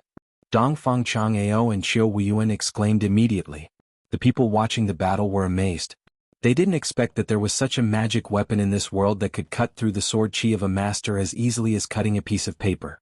Greed appeared in many people's eyes. The 4 patriarchs of the 4 major families exchanged glances. The 4 of them were favored by Changchun, and each of them was rewarded with a low-grade spiritual treasure. Naturally, they thought that the strange swords in Yu Qianqiu's hands were good treasures given by Changchun. After Luo Qingtian recovered from the shock, he immediately waved his sword to block the swords. Ding! The 2 big black machetes showed their power again. They directly cut the sword in Luo Qingtian's hands into 3 pieces. It was still effortless. Luo Qingtian was shocked. The swords were already in front of him, and he quickly dodged more than 10 meters away. He looked at the sword hilt in his hand and was speechless. This was the high-grade offensive magic weapon passed down by the Daluo sect's patriarch. How could it be so easily chopped off by someone with a knife? He really couldn't believe it. The sword of the Daluo sect's patriarch was also famous in the cultivation world. Anyone with a little common sense would know what kind of treasure it was. Now it was cut by someone just like that? The onlookers were so shocked that they couldn't speak. Even Dongfang Chang'ao and Qiu Weiyuan were dumbfounded. Only the 4 patriarchs showed an expression as if they had expected it. Everyone looked at the 2 strange but inconspicuous big swords in Yu Qianqiu's hands and immediately thought of a possibility. Could it be a legendary spiritual treasure? Otherwise, with Yu Qianqiu's cultivation, how could he easily destroy a high-grade magic weapon? Suddenly, everyone's eyes were burning.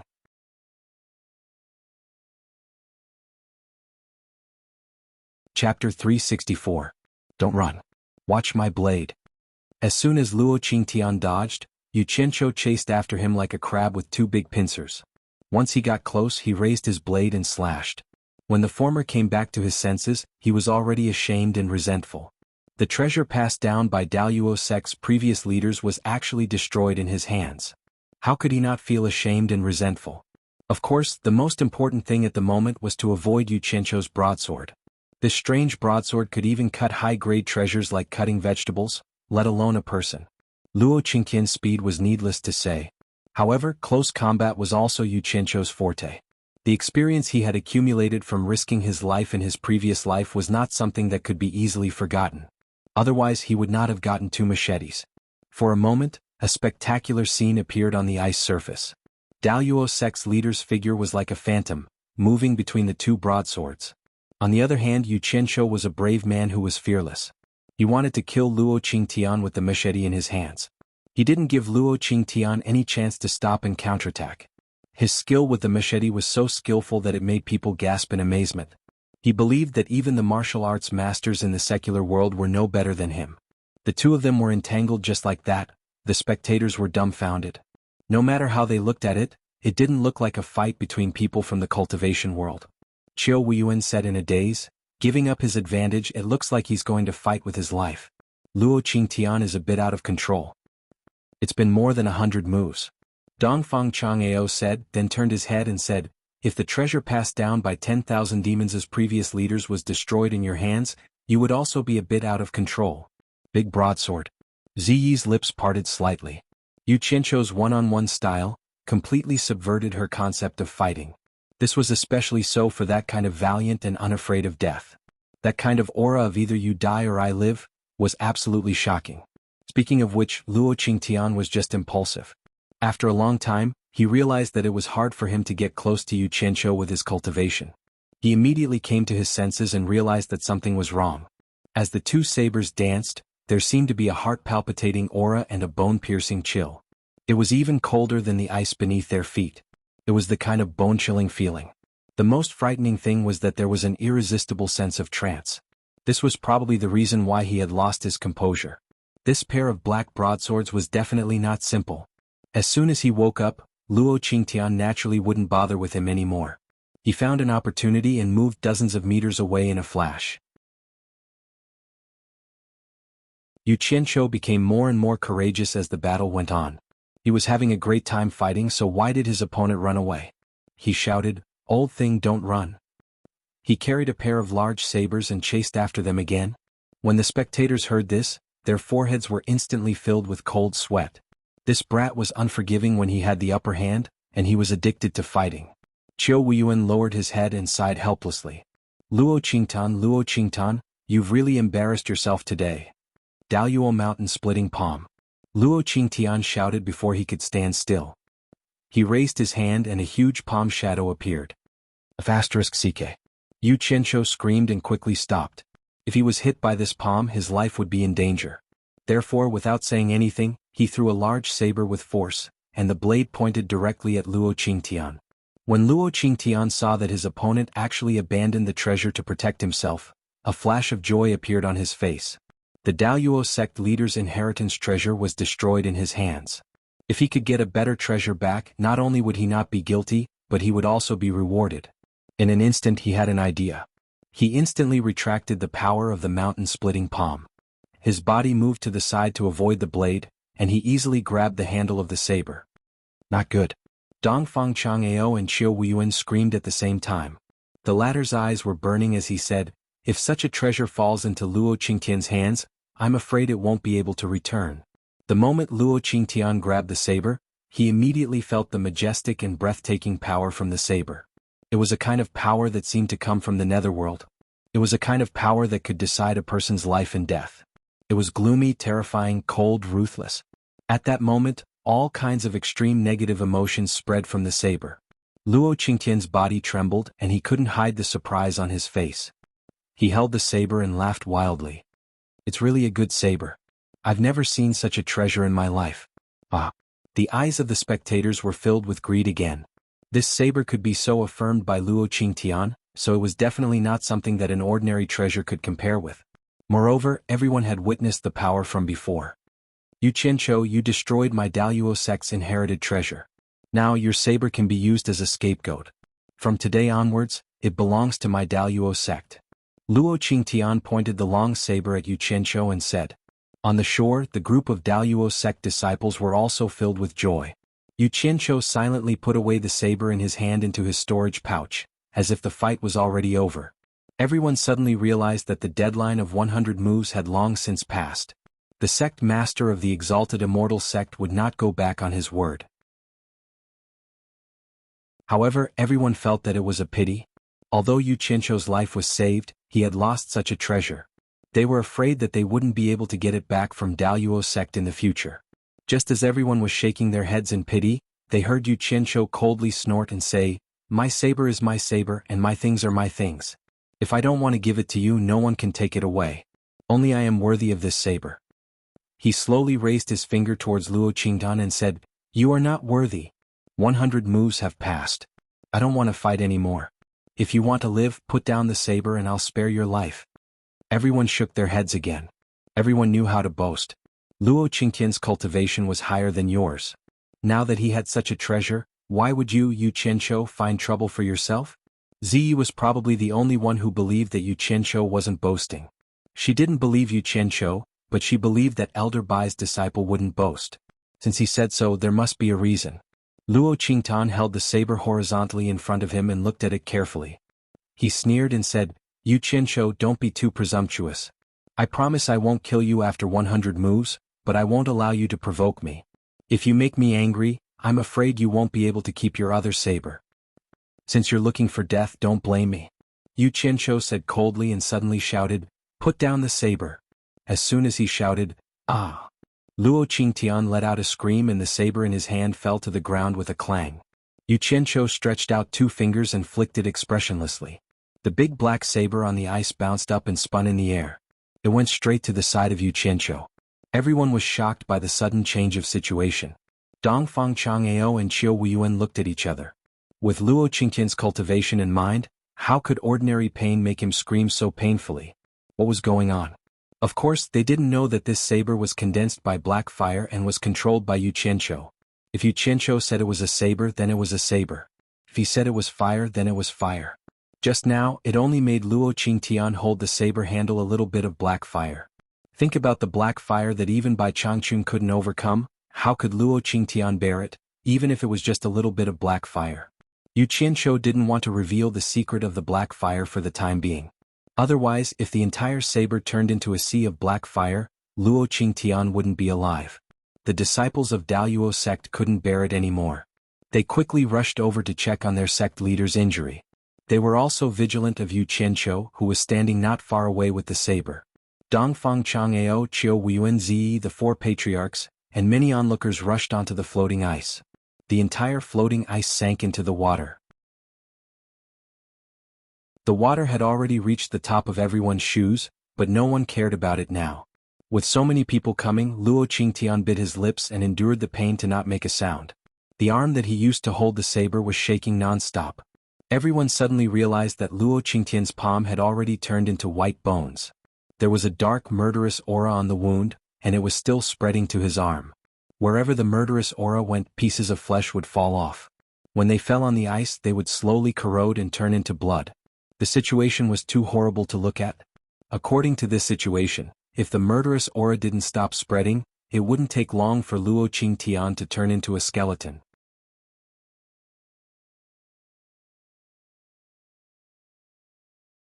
Chapter 365. Everyone sucked in a breath of cold air. They all turned to look at the saber that was stabbed into the ground beside Yu Qianqiu. They didn't know what was on the saber, but it was able to injure someone so badly just by holding it. Everyone suspected that there was poison on the saber, and it wasn't an ordinary poison. Otherwise, with Luo Qingtian's cultivation, how could he be injured like this? Daluo sect's shop manager Yi Haiping suddenly walked to Dongfang Chang'ao's side and bowed with a sorrowful expression. Elder Dongfang Fuxin Island is the leader of the righteous sects in the cultivation world. Daluo sect is also a part of the righteous sections. I hope Elder Dongfang can find a way to save our sect leader. These words were immediately met with a cold snort from Qiu Weiyuan. This kind of injury was extremely strange. What method could Dongfang Changgao have to treat it? It was just that he had offended Yu Qianqiu, so he couldn't ask for help. Instead, he blamed Fuxin Island and asked Dongfang Chang'ao to help. The righteous sects were all deceiving people. Dongfang Chang'ao frowned. How could he not understand what Yi Haiping meant? He looked a little hesitant, but he was actually overjoyed. If he could get the antidote from Yu Qianqiu to cure Luo Qingtian, he could bring Yu Qianqiu back to Fuxin Island. Daluo sect would owe him a favor, and the sect would praise him for doing it properly. With this consideration, he turned to Yu Qianqiu and said, Yu Qianqiu, sect leader Luo said that after 100 moves, the grudge between you and Daluo sect will be over. You don't have to worry about it anymore. If you have the antidote, why don't you take it out now and end this as soon as possible? Yu Qianqiu looked at Elder Dongfang, who used to be in the sect, and shook his head. Elder Dongfang, I don't have the antidote and I don't need it. This isn't poison. It's just the killing intent on the saber. The injured can't be cured. Killing intent? Everyone was shocked and looked at the saber. It had a strange black luster, but they couldn't see anything strange about it. When Yu Qianqiu saw that the group didn't believe him, he flicked his finger on the blade. With a wung-wung sound, the big black blade immediately emitted a faint black mist. Those who were close to it shivered, feeling a chill that seeped into their bones. One by one they retreated, especially afraid of being touched by the black mist. Nice blade. Qiu Weiyuan couldn't help but exclaim. Dongfang Chang'ao looked at the saber from top to bottom in disbelief. Although the saber was vicious, it was a good treasure. The greed in everyone's eyes was faintly discernible and difficult to conceal. Yu Qianqiu swept a cold glance over and snorted, Those who have designs on my saber, listen up. The saber is stuck here. If you have the ability, take it. I, Yu Qianqiu, will not say a word. Is there such a good thing? The group of people was suddenly eager to try, but no one dared to step forward. After all, Luo Qingtian was already in such a state with his cultivation. Sect leader. A group of Daluo sect disciples suddenly exclaimed. Everyone's attention immediately shifted from the saber to Luo Qingtian's body. They saw that his injured arm was gone, and an arm that was almost completely corroded into bones was lying on the ground. The bones were also slowly rotting in the wind. This Luo Qingtian was really cruel to himself. When he heard that there was no cure, in order to save his life, he actually took action himself and used his left hand to remove his right arm. However, this was still a good way to save his life. Although he lost an arm, his life was at least saved. Yu Qianqiu raised his eyebrows slightly. In fact, it wasn't that he couldn't save Luo Qingtian. He could completely absorb the killing intent, but he wouldn't do that. His thought was that since they were opponents, they should have the awareness of being opponents. It was a bit ridiculous to expect an opponent to save an opponent. How could there be such a good thing all the time, unless the opponent had some ulterior motives? This was the reality that both the winner and the loser had to face. There was no such thing as logic. Luo Qingtian was indeed a character, at least in front of everyone. After he stood up with the help of the inner sect disciples, he stared at Yu Qianqiu with a pale face and said, "From today onwards, the grievances between me and Daluo sect and you, Yu Qianqiu, will be written off." He was indeed qualified to say such words on behalf of Daluo sect. After he finished speaking, he was helped away by the disciples. However, everyone could clearly see the resentment in those disciples' eyes as they looked at Yu Qianqiu before they left. Yu Qianqiu snorted coldly. He was even more determined to settle the score with Daluo sect. He would not show any mercy. The dignified Daluo sect leader ended up like this. The entire Daluo sect's face was lost. Everyone sighed incessantly. When they looked at Yu Qianqiu again, they suddenly came to a realization. This guy was definitely a famous figure in the cultivation world. He challenged the exalted immortal sect's sect master one-on-one and won. After one night, his name would probably shake the entire cultivation world. Although he did not win with his own cultivation, Dharma arts and treasures were also part of his strength. There was nothing to doubt about that. By right, the crowd should have dispersed by now, but they were still lingering. Naturally, they were still drooling over the treasured saber. Who asked Yu Qianqiu to say that? Brother Yu.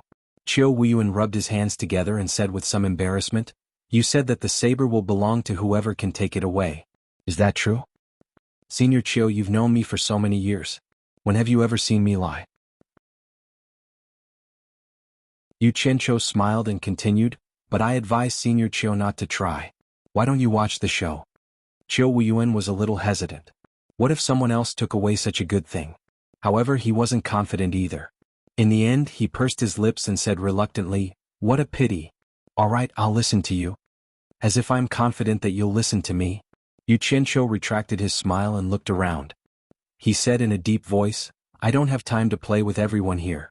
If anyone wants to try, come at me. If there's no one else, I'll be keeping the saber and leaving." Even though everyone was eager to try, there were a few experts present who did not say anything.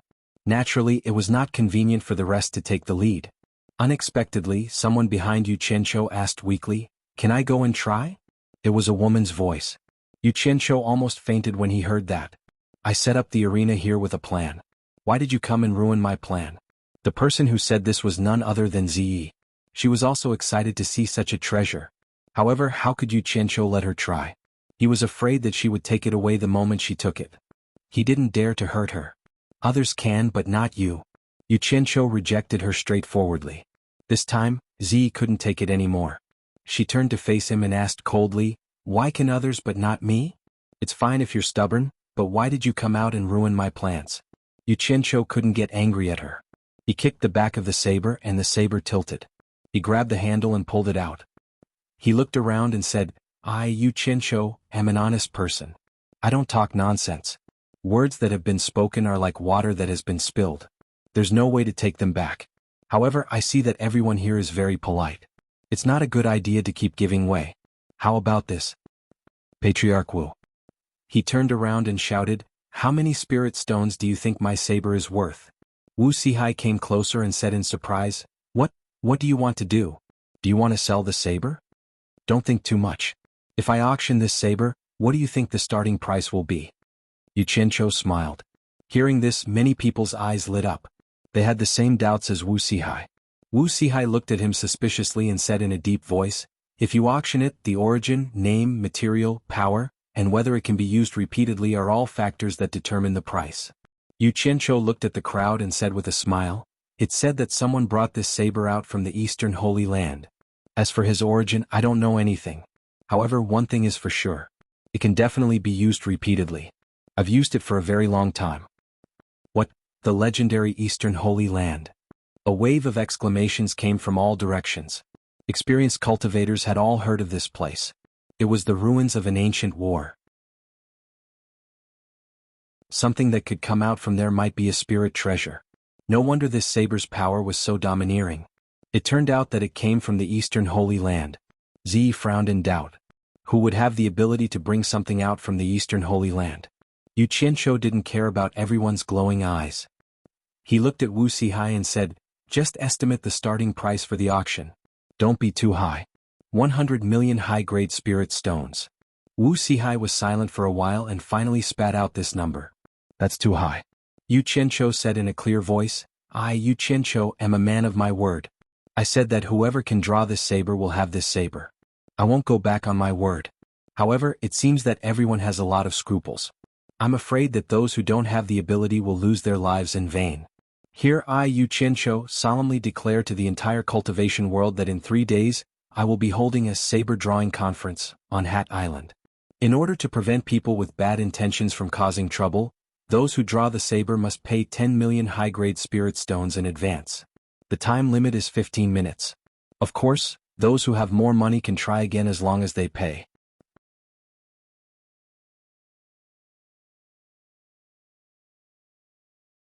Chapter 366. What if it's really taken away by 10 million high-grade spirit stones? Are you really willing to let someone take away such a treasure? Someone in the crowd shouted. Yu Qianqiu pointed at the knee-deep river and laughed heartily. "This floating ice can't bear the burden anymore.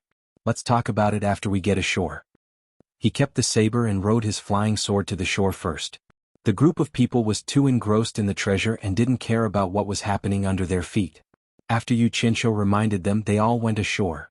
When almost everyone was there, Yu Qianqiu pointed at the person who spoke earlier and said, "I won't hide it from you. I, Yu Qianqiu, will say anything. I've never lied since I was young. It's innate and can't be changed. If someone really took away the saber with 10 million high-grade spirit stones, not only will I not regret it, but I will also congratulate him. Today I'll leave this statement here. Everyone can be a witness. The time limit is 15 minutes. Isn't the time too short?" Someone asked again. However, those who asked this question were basically people who could afford 10 million. Yu Qianqiu explained enthusiastically, "It won't do if there's no time limit. If someone takes a few days to draw the saber, what will happen to the people behind them?" Many people laughed secretly. It seemed like some people really had this thought. 10 million per person, isn't it a little expensive? Another person asked. It's not expensive at all." Yu Qianqiu waved his hand and said, "Just now, Clan Head Wu estimated it at 100 million. Everyone heard it. Wu Clan has a foothold in the cultivation world because of their reputation. I believe everyone won't doubt it. If I, Yu Qianqiu, am really greedy, I won't set the price at 10 million. I'll directly set it at 100 million. Originally, I didn't want to charge a single spirit stone for this saber drawing conference. But after thinking about it, I can't accept it. If you don't accept it, then everyone in the cultivation world will flock here. Everyone will want to have a try and there will definitely be a big mess. But if you set the price too high, wouldn't you? That would be unfair to those who have the ability but not enough money, so I directly reduced the price of 100 million to 10 million.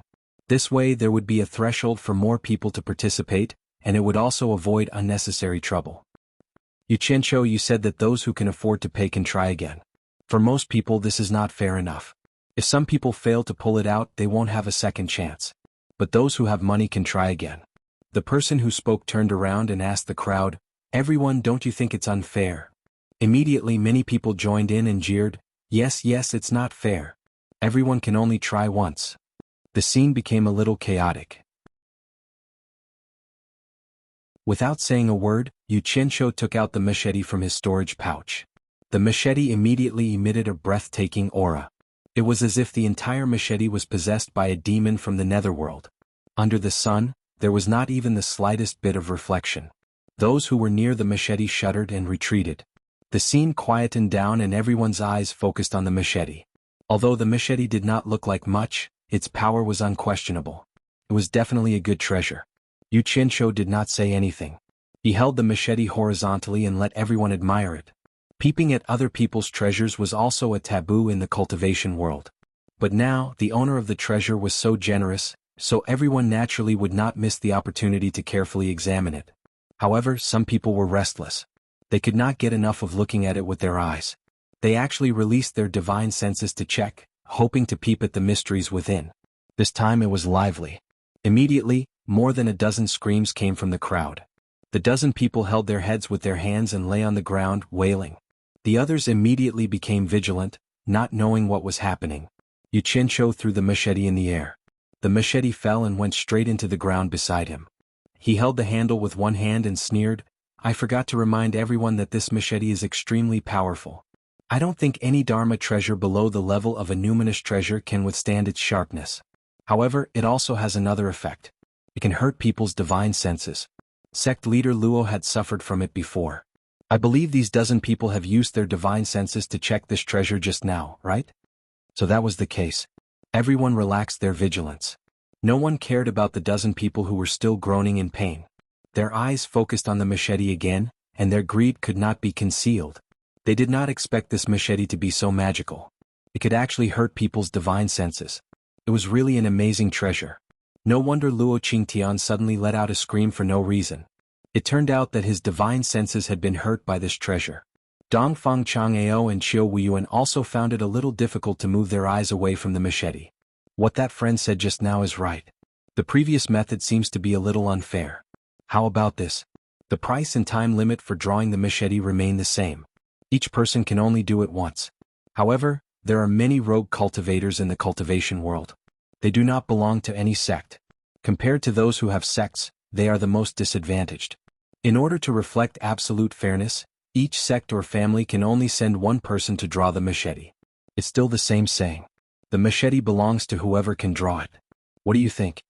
Yu Qianqiu asked. This was good for most people, but for those big sects it was a loss. Which sect didn't want to get their hands on such a treasure? However, everyone saw the power of this machete. Even Luo Qingtian could not resist it. Which sect could guarantee that they could draw it? The big sects had a lot of money and experts. They definitely wanted to try a few more times. Yu Qianqiu's words were considered fair, but no one dared to agree. Most people looked at Dongfang Chang'ao and Qiu Wuyuan. And these two people also glanced at the crowd with burning eyes. Because of fairness, the atmosphere was a little gloomy. After waiting for a while, no one said anything. Yu Qianqiu walked to Dongfang Chang'ao and Qiu Wuyuan and bowed. He smiled bitterly and said, "Seniors, please take the lead and say something. Elder Qiu, you know how I am. I always mean what I say." At the beginning, everyone felt that the rules were unfair. I had no choice but to change the rules. But now no one said anything. I'm really in a dilemma. Seniors, please say something for me. Qiu Wuyuan sneered and glanced at the crowd. "Brother Yu, I have known you for many years. You are indeed a man of your words. The treasure is yours. You have also set the rules. No one has the right to change the rules. Do what you should and don't allow others to criticize you. If anyone is dissatisfied with your strength, I will be the first one who can't stand it. Whoever is dissatisfied, come at me. I, Qiu Wuyuan, agree with the original rules and object to the new rules." Dongfang Chang'ao nodded slightly and said, "The rules of fairness should be reflected on everyone, not just the sections. There are big and small sects and there are also different numbers of disciples. We can't let the other disciples lose the chance to fight for the treasure because of the suppression of the elders in the sect. I think the original rules are fairer." His words sounded nice. If a disciple of a sect obtained the treasure who could keep it for themselves, they would still have to hand it over to the sect. Moreover, how many disciples could take out 10 million yuan? Among the righteous and demonic sects, one was rude and unyielding, while the other was tactful and more skillful. But their goal was the same, which was to agree with the original rules. Since the two leaders of the righteous and demonic sects had spoken, the others didn't dare to have any objections. In the end, they still followed the original rules. Since no one has any objections, please spread the rules of this saber-drawing meet to the entire cultivation world. I, Yu Qianqiu, also hope that this treasure can be obtained by someone capable." Yu Qianqiu cupped his hands at the crowd. He casually picked up the huge saber from the ground and stuffed it into his storage bag. Then he patted his butt and left. Seeing how easily he drew the saber, everyone's eyes lit up.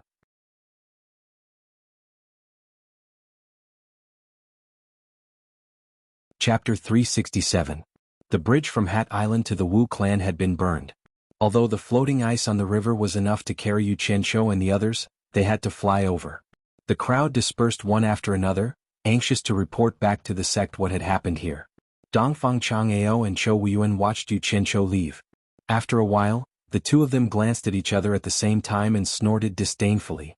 The two of them, who had a tacit understanding just a moment ago, split up. In quiet guest house, Yu Qinshu walked around and unexpectedly didn't see Wu Lixue. However, he didn't have the mood to think too much about it. He wanted to use this opportunity to teach that stubborn girl a lesson. When he returned to the living room, Ziyi was standing there with an embarrassed face. She seemed to have realized her mistake. Yu Qinshu sneered, then turned to face her and said in a strange tone, I really don't know why my master sent you to follow me. Help me. Using the method of working against me to assist me? That's my honor. Thank you for your cooperation. But I've had enough. Now, please go back to Shantian Island and find my master. Tell him that I'm a difficult person to work with. I'm the one who chased you away. You can push all the blame to me. I won't refute it. Then you can stay in your South Sea purple bamboo forest. Please. I won't send you off. He gestured to the door. Ziyi's slightly drooping face suddenly lifted up. She said with some resentment, You want to chase me away? How can I face Elder Bai like this? What a joke. You also know that you don't have the face to face my master? Yu Qinshu asked with a sullen face, Do you know why I took out my treasure to hold that sword drawing assembly? I didn't know at first, but now I know. Ziyi's face drooped again and she said, For the spirit stones. Then do you know why I need the spirit stones? Yu Qinshu asked bitterly. This time, Ziyi's head drooped even lower. Her voice was almost inaudible as she said, To complete Elder Bai's great trust. So you knew. I thought you didn't know. Yu Qinshu immediately rebuked him harshly. Then why did you ruin my plan at that critical moment? You keep saying that you want to complete the task that my master entrusted to you. Is this how you complete it? Do you think I would dare to keep you by my side? I think there's no need for you to do anything more, and we can return to Obedient Island to complete our mission. Only Yu Qinshu could say such harsh words to such a pure and beautiful woman. However, this guy had made up his mind to educate Ziyi. He had to do it while this girl was still pure. Otherwise, if she became as cunning as the Enchantress of 100 Charms, he wouldn't be able to fool her even if he wanted to. So, he had to take the opportunity to educate her. From now on, he had to make her firmly believe that everything Yu Qinshu said and did was right. I was wrong, don't chase me back. Ziyi lowered her head as she said this. She actually started to sob. Yu Qinshu was startled. He didn't think that he could make a late-stage transcending tribulation cultivator cry. His heart softened a little, but he immediately hardened his heart and said fiercely, I was wrong? What a simple sentence. Does it mean that when someone does something wrong, they just have to say they were wrong and everything will be fine? Then what's the point of fighting and killing in the cultivation world? Ziyi immediately shook her head and said, Don't chase me back. Give me another chance. I won't go against you in the future. I'll do whatever you say. You say it nicely, but when your temper flares up one day, I'm afraid you'll forget what you said today. Yu Qinshu expressed his disbelief. I promise. Ziyi raised her hand and wiped the tears from her eyes. She said seriously, If you don't believe me, I can swear. From the looks of it, you really do know your mistake. Then I'll believe you this once. You don't have to swear it. I believe you won't make me sad again because you're not that kind of stupid woman. Yu Qinshu waved his hand and thought, If your father knows that I made you swear like this, he definitely won't forgive me. After he finished thinking, he took out a spirit pill from his bag of holding and opened his palm in front of Ziyi. Ziyi, who had a cautious expression on her face, suddenly had stars appear in her eyes. Yu Qinshu had a 7-colored spirit pill in his hand. Rich spirit energy surrounded the pill, and it was obvious that it was not an ordinary spirit pill. Actually, whether or not the pill was good wasn't what attracted her, but the beautiful 7-colored light. It was natural for women to love beauty. Here, eat it now. Yu Qinshu smiled and handed it to Ziyi. Ziyi took it suspiciously and asked, What kind of spirit pill is this? Do I eat it now? As soon as she finished speaking, she saw Yu Qinshu's expression sink. Ziyi immediately remembered what she had just promised him and swallowed it without hesitation. She stood to the side without saying anything, silently feeling the changes in her body. Yu Qinshu walked to the chair opposite her and sat down. He smiled and asked, Have you heard of the Rui pill? I've heard from my master that it is a rare treasure of the human world. Consuming one can make one youthful, and it can also... Ziyi paused and pointed at herself in disbelief. She stammered, What I just consumed, could it be Rui pill? That's right, it's the rare Rui pill you mentioned. Yu Qinshu smiled. This was what it meant to give a carrot after a stick. He was going to teach her a lesson and not be afraid that she wouldn't listen to him in the future. Ziyi was so flustered that she didn't know what to say. The Rui pill could make people stay young. It was something that all women dreamed of. She took a long time to calm down and said, "Yu Qinsho, thank you." Unexpectedly, Yu Qinsho stood up and said disappointedly, "Hey. Originally, this pill could be sold for at least 100 million upper spiritual stones. It might even be more than that. I kept it for myself for a long time, but I can't let you work with me for nothing. Just take it that you've done me a favor and I'm paying you for it. Now that you've taken my salary, you can't throw a tantrum in the future." When Ziyi heard this, she couldn't be excited anymore. She stood there with an idiotic look on her face. According to Yu Qinsho, this was a time when they needed money. Did she eat 100 million just like that? Could it be more than 100 million? Moreover, Yu Qinsho couldn't bear to eat it himself, but he gave it to her. She really owed him a big favor. She might not be able to repay him. Just when the two of them were speechless, Wu Lishue walked in from outside. Her face was pale and she didn't look good. When she saw Yu Qinsho, she actually bowed and said, "My grandfather and the others are outside the courtyard. They want to come in and greet you." Yu Qinsho was surprised and said, "Shue, what's wrong? Are you feeling unwell?" He walked over and wanted to touch her forehead. Unexpectedly, Wu Lishue immediately took a few steps back as if she was avoiding a thief. This made Yu Qinsho's caring hand miss. This time Yu Qinsho was even more surprised. How did a lively and lovely woman who was in love become like this? There must be a big change. He then narrowed his eyes and said in a low voice, "Shue, what's wrong with you? Did someone bully you? Who dares to touch my woman? Tell me, I'll kill his whole family." Wu Lishue didn't say anything. Whenever Yu Qinsho took a step closer, she would take a step back. Yu Qinsho was instantly anxious. He chuckled coldly and said, "You don't want to tell me, right? I'll go out now and kill everyone I see. I'll definitely find someone who knows." After speaking, he let out a cold snort and flung his sleeves before rushing out.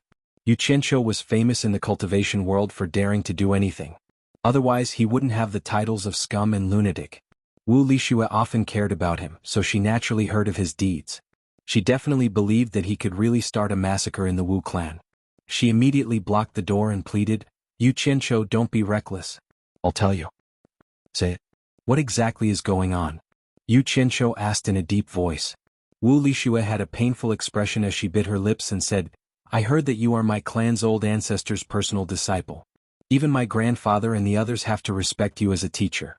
It is against the rules for us to be together." Yu Qinsho raised his brows and immediately understood what was going on. He immediately spoke straightforwardly, "T. Who's the one spouting nonsense?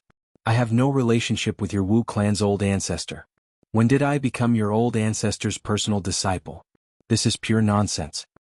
Ziyi's eyes moved back and forth between the two of them. There were many things she couldn't understand, but she had a slight pain in her stomach and was holding on to it. Wu Lishue's tightly knitted brows gradually relaxed. There was a trace of pleasant surprise on her face, but she didn't dare to reveal it. She asked weakly, "Is it true? Then why did Elder Wu Jinggang tell me this?" "You silly lass.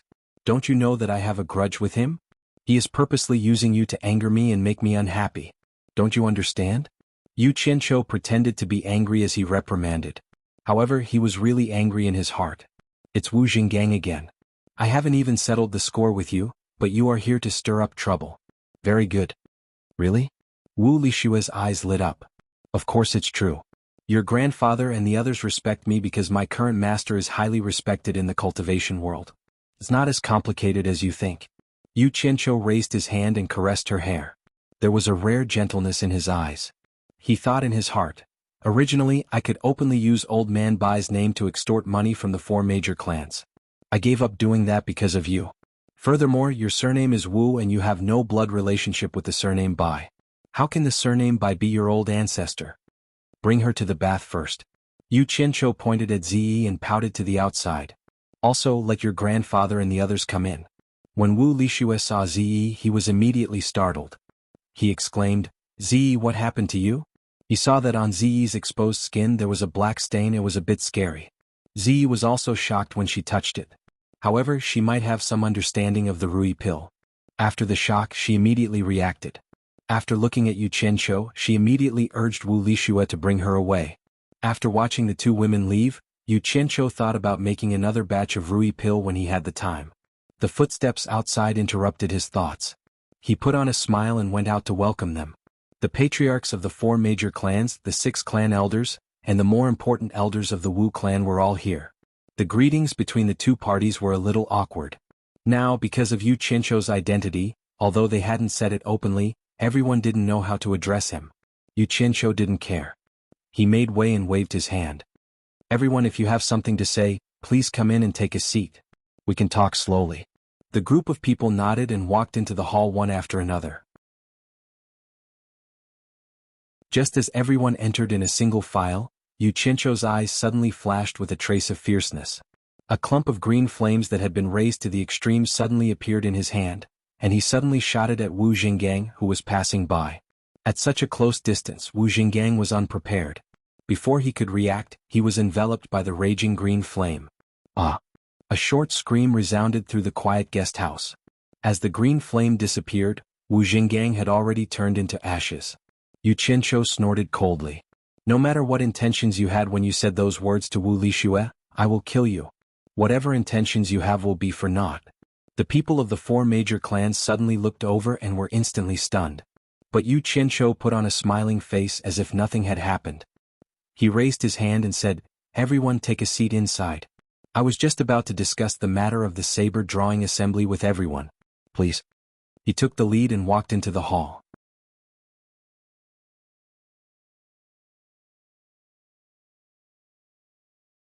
Chapter 368. He could act as though nothing had happened, but it was impossible for the Wu clan to act as though nothing had happened. Especially with Wu Jinggang's status, which was only slightly inferior to the clan head, Wu Sihai. He already had a group of followers in the Wu clan. Otherwise he wouldn't have gone against the clan head, Wu Sihai. Wu Sihai was stunned on the spot, and the group was dumbfounded. The first to react was Wu Jinggang's backer, Wu Bao. He teleported in front of Yu Qianqiu and clenched his fists so hard that they made cracking sounds. His face was completely red as he shouted angrily, "Yu Qianqiu, you, how am I impudent?" Yu Qianqiu smiled with his eyes squinted. The group recovered from the shock. The 5 clan elders from the 4 major clans teleported over and stood in between the two of them, but they didn't know what to say. Especially Bai clan's clan elder, Bai Yunshan. In terms of seniority, Yu Qianqiu was their clan's senior. To the other 3 clans, it wasn't an overboard thing to disobey the teachings of their ancestors from 2,000 years ago. Therefore, now that Yu Qianqiu had killed a Wu clan elder, Bai Yunshan was the most embarrassed. He couldn't help, but he couldn't not either. After all, Yu Qianqiu was backed by his clan's proud ancestor. But it wasn't right for Yu Qianqiu to kill someone without a reason. Bai Yunshan guarded against Wu Bao and asked Yu Qianqiu, why did you kill Wu Jinggang? If you don't give a reasonable reason, I'm afraid the Wu clan won't tolerate you. The 4 clan heads looked at each other and didn't say a word. It was better to let the 6 clan elders handle such a troublesome matter. Reason? There were plenty of reasons. Yu Qianqiu sneered, "You are Bai Yunshan from the 4 major clans, right?" Bai Yunshan frowned and nodded, "Yes." "Good. I didn't tell you my identity before, but I believe you have guessed it. I will tell you now." Yu Qianqiu cupped his fists and bowed towards the Fey Ghost region and said, "My master is the world's #1 expert, the Fey Ghost region's punishment enforcer, a late-stage soul formation cultivator, by Changchun. Yu Qianqiu was ordered by my master to handle some matters. Now that I have met my master's descendant, the Bai clan's descendant, should greet him respectfully." Although everyone already knew Yu Qianqiu's identity, the shock they felt when they heard it from his mouth was indescribable. Bai Yunshan and Bai Shouji were so moved that their lips were trembling. Without saying a word, they obediently walked to Yu Qianqiu and knelt down. Bai Yunshan sincerely bowed and said, "The descendants of the Bai clan are indebted to our ancestors, allowing us to survive for more than 2,000 years. We dare not forget our ancestors." Descendant Bai Yunshan and son Bai Shouji kowtowed to Mr. The two of them immediately kowtowed as soon as they finished speaking. They were still extremely excited. The reason why the two of them were so excited was that Yu Qianqiu's words had stimulated the proudest part of their hearts. Who in the cultivation world dared to claim to be the world's #1 expert? The ancestor of the Bai clan dared to do so. Who in the world could control the demon ghost domain where demons and ghosts roamed freely? It was their ancestor. How many cultivators of the late deity stage were there in the world? Their ancestor was one of them. The glory of their ancestors would naturally shine on their descendants. The two of them could not help but be excited.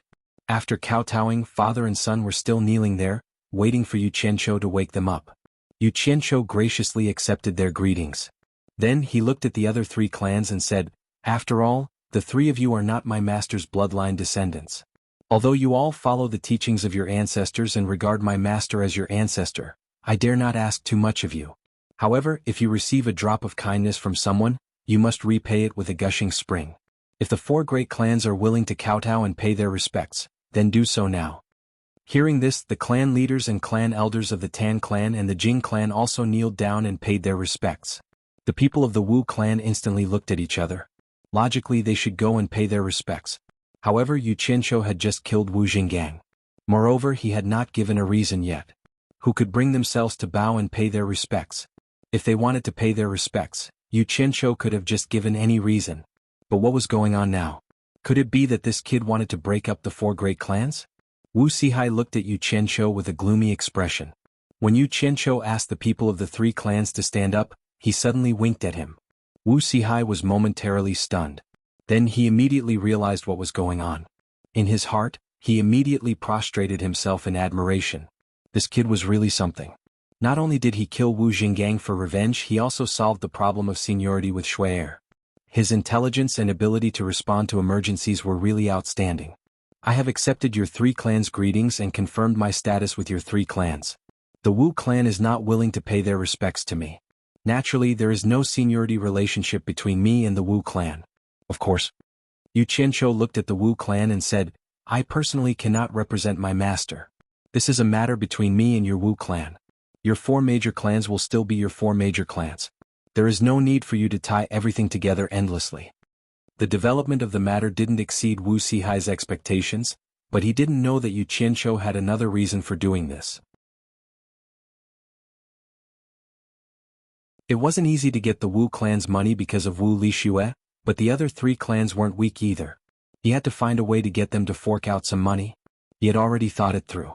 Since Bai Changchun had given the authority to him, the old fellow wouldn't mind if he were to get some money from his descendants.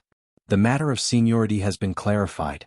Now let's talk about Wu Jingang's matter. There is no hurry to settle everything one by one.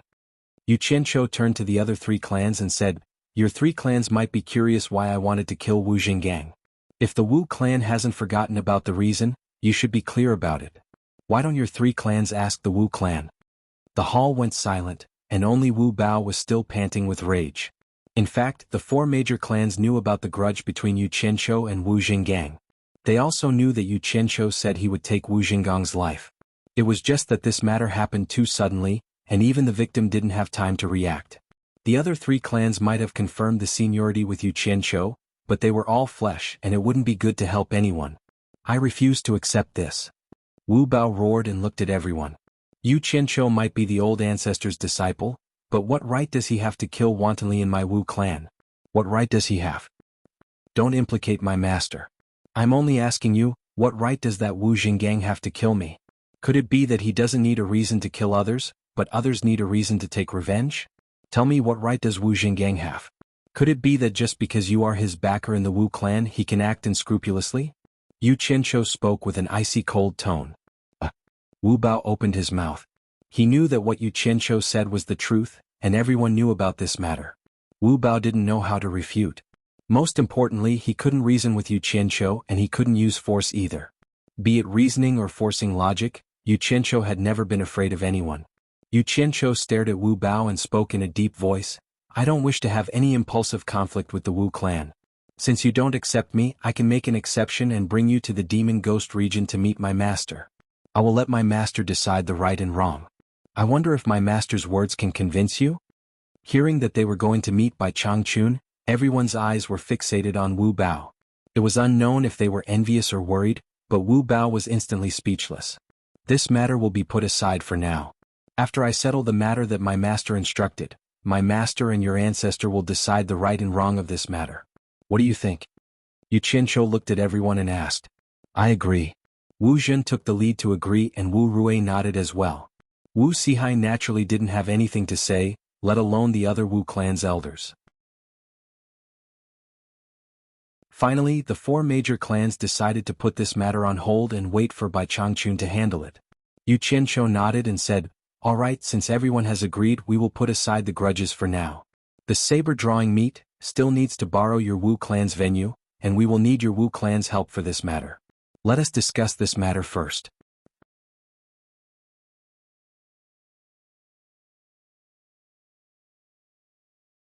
Chapter 369.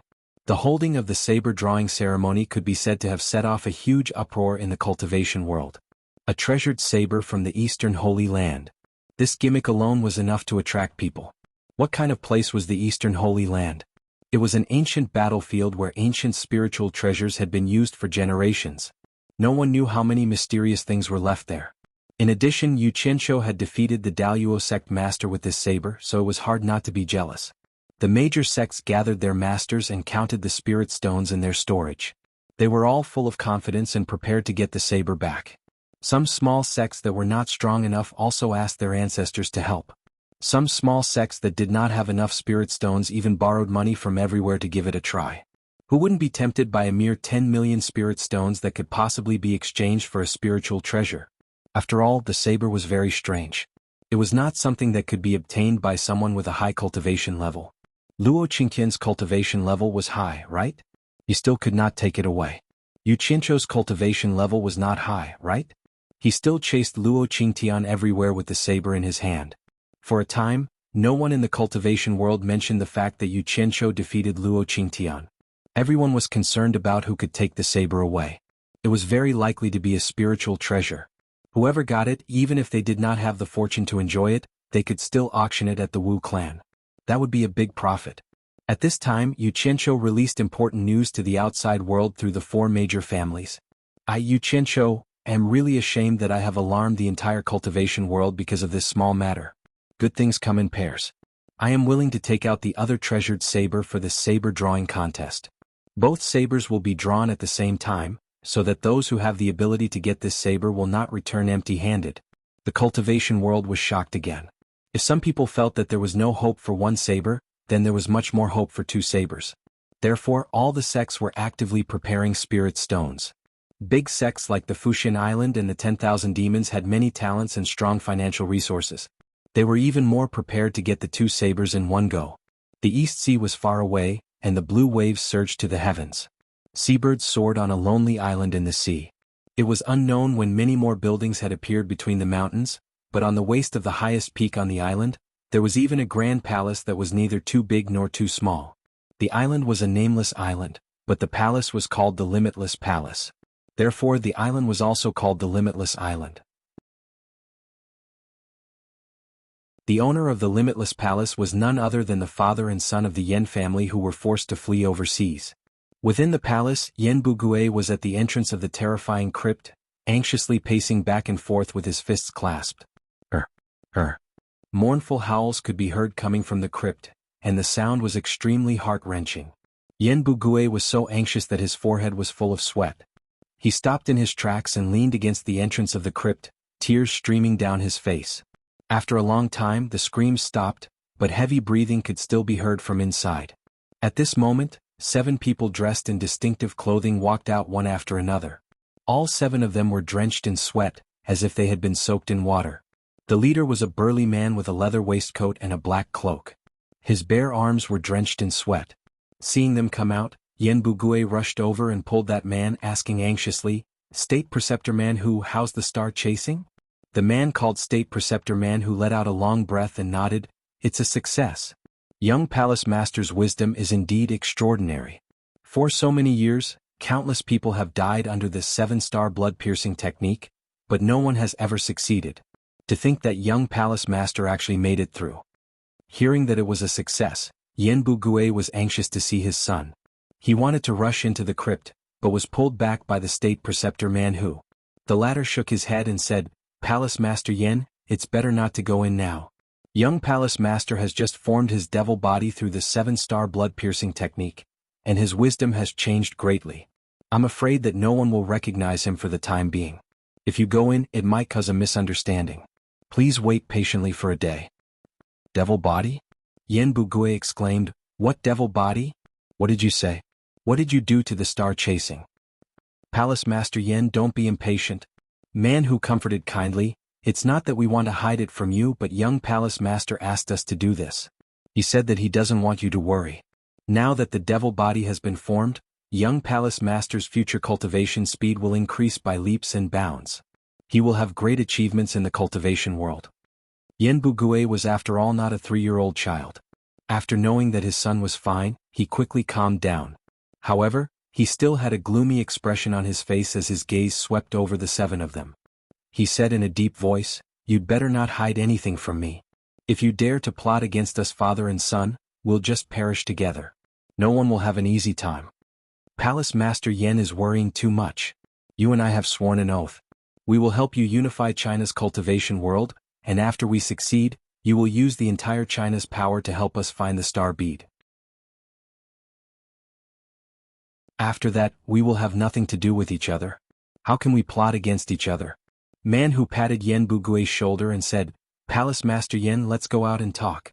I will tell you everything in detail. Yen Bugui waved his sleeve and left angrily, leaving the 7 people looking at each other in dismay. These 7 people were originally 7 martial brothers. They were all disciples of the same master. Man who was their martial brother and also the Dirong Empire's imperial teacher. Eldest martial brother, he is just a stray dog. If we did not save him, he would have lost his life. He is only a crossing tribulation middle stage cultivator, yet he dares to vent his anger on us crossing tribulation late stage cultivators. He must be tired of living. I don't understand, why do we have to rely on him? Could it be that our country's cultivation world combined can't defeat China's cultivation world? The 7th martial brother, who was ranked last, transmitted his voice. Man who glared at him and transmitted his voice back. China's cultivation world is deeply rooted in xenophobia. Even if we join forces and conquer it, we will face long-term troubles. We will not be able to organize an effective force to find the star bead. This Yen father and son, especially that Yen Zhuixing, are the #1 sects in both the righteous and demonic Tao. They also have some power in their hands. They are good targets for us to use. In the future, don't talk nonsense like this. Man who finished speaking and turned to leave. The 6 looked at each other and silently followed. In the main hall, Yen Bugui had already dismissed everyone and stood with his hands behind his back. Man who came out from behind and immediately laughed. Palace Lord Yen is still angry? Yen Bugui turned around and said in a deep voice, Man who, what is going on? Man who slightly smiled and directly asked, Palace Lord Yen, have you heard of the demonic Tao? Yen Bugui coldly snorted, This old man comes from the #1 sect of the demonic Tao, 10,000 demons. How can I not know the principles of the demonic Tao? No, Palace Lord Yen misunderstood. I am talking about the ancient demonic Tao, which is even more ancient than the ancient era. It is not the current demonic Tao of the cultivation world. Man who said with a smile, Ancient? That is at least a few 100,000 years ago. How can this old man know about such a distant matter? Yen Bugui changed the topic and said unhappily, Man who, don't try to change the topic. I'm asking about my son Yen Zhuixing. What happened? Man who didn't get angry, he laughed and said, Palace Master Yen is usually a very calm person, how come today? Okay, long story short, if you want to explain the matter of young Palace Master clearly, you have to start from the ancient demonic path. Yen Bugui asked, Could it be that what you did to him is related to the ancient demonic Tao? Man who nodded and looked outside the main hall and said, It is said that in the ancient era, there was not only the immortal world and underworld. There was also a world called the demon world. It said that the demon world is a place that even the immortal and netherworld fear. However, someone sealed the passage to the demon world, so the ancient demon path faded out of people's sight. Until now, very few people know about it. There is such a thing? This old man comes from the demonic Tao. How can I not know about this? Yen Bugui was surprised. Man who laughed and said, The difference between Palace Lord Yan's Devil Tao and Righteous Tao is that the Devil Tao is different. The ancient Devil Tao is the true Great Tao. Compared to the current Devil Tao, it's like a grain of rice trying to compete with the bright moon. It's not worth mentioning, really not worth mentioning. Then how do you know about it? Yen Bugui asked doubtfully. Man who proudly said, 200 years ago, I became the state preceptor of the Dirong Empire.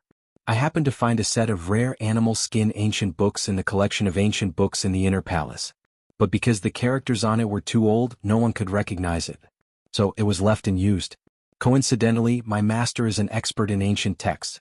I have been cultivating with my master for many years and have dabbled in it. So I recognize the origin of this book. What origin? Yen Bugue couldn't help but ask. Devil book. Man, whose expression was solemn as he slowly said, it simply introduces some matters of the ancient demonic Tao. In fact, it is a set of devil arts.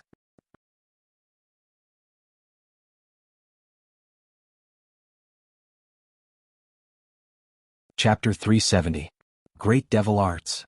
Yen Bugue savored these words and suddenly felt uneasy. The sudden palpitation in his heart was hard to describe. It was as if one was trapped in a swamp, oppressed to the point of being unable to breathe. Both of them seemed to have the same feeling. After looking at each other for a long time, Man Who continued, according to the records of the demonic book, once a devil art is completed, even in the immortal and netherworld, there would be few opponents, not to mention the cultivation world experts. Is it really so powerful? Yen Bugue cried out in shock. I won't hide it from Palace Lord Yen, this is only one side of the story in the demonic book, no one knows the truth. Man Who said with a serious expression, but the cultivation method recorded in the book is beyond our knowledge, even a spirit-severing expert like my master found it unimaginable.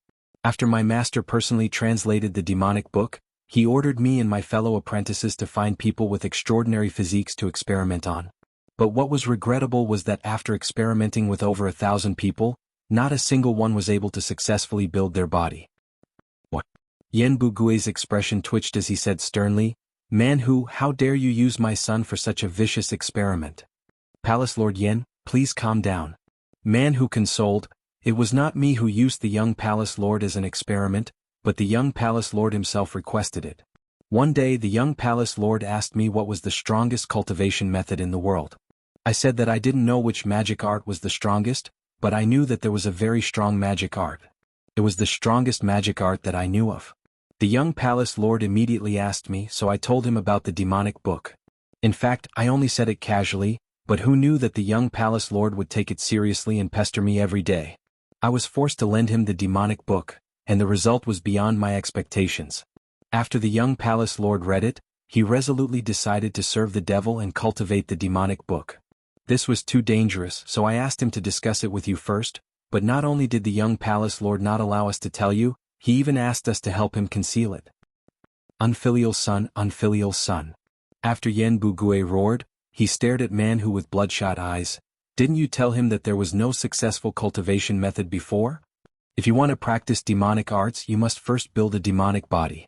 Man Who sighed and said, I naturally told young Palace Master about the previous failures, but young Palace Master's strong determination is simply unimaginable. We had no choice but to lie to you with the excuse of using a secret technique to increase our cultivation. Fortunately, the young Palace Master's mind is incomparably strong, and he actually managed to resist the 7-star blood-stabbing art, which is an unbearable torture for ordinary people, and brazenly established his devil body. Even I am surprised. Unfilial son, unfilial son. Yen Bugue kept murmuring like an injured tiger, breathing heavily. It could be seen how important Yen Zhuixing was to him. Barbarian Tiger and the others exchanged glances and were about to leave quietly to give him some time to calm down. Yen Bugue asked, what about the 7 late-stage nascent soul cultivators under my command? They went in with you. Why didn't they come out? The 7 of them looked at each other in dismay. Man Who awkwardly said, Those people, I won't hide it from Palace Master Yen. The reason why the young Palace Master was able to establish his devil body is because of their nascent souls and blood essence. What? Yen Bugue suddenly looked up and said, You mean they are already dead? Man Who silently nodded and said, They have already sacrificed themselves for the young Palace Master, who would be willing to give up their lives. Yen Bugue was not a fool. With his son's cultivation, it was impossible to force any of the 7 to sacrifice themselves. It must have been done by the 7 late-stage transcending tribulation cultivators, but what could he say? Ding-lang ding-lang. At this moment, the sound of chains being dragged came from the back of the hall, causing them to turn their heads. Shortly after, a person covered in blood and tattered clothes came out. His limbs and waist were dragging thick chains. When the person saw the people in the hall, he stopped and looked at them. His blood-red eyes caused them to tremble. If this person was not Yan Zhuoxing, who else could it be? But with such an appearance, no one dared to recognize him. A handsome and elegant man had actually become like this. It was really hard to believe. The atmosphere in the main hall suddenly became strange. Man Hu and his fellow disciples all had a grave expression on their faces. After Yan Zhuoxing's devil body was formed, they had used several thick black iron chains to lock him up. They were afraid that he would run out and cause trouble while his divine sense was not awake. Who knew that he would actually break the chains? How could he do that with his current cultivation? Xing, or how are you? Yan Bugue regained his composure and was about to walk over to investigate, but Man Hu and the other 6 blocked his path and said, "Palace Lord Yan, be careful. Young Palace Lord is still in a daze, unable to differentiate between friend and foe. Let him go." Yan Zhuoxing raised his hand that was dragging the chains and pointed at the people blocking Yan Bugue. But the voice was a bit strange, cruel and emotionless. It was a bit scary.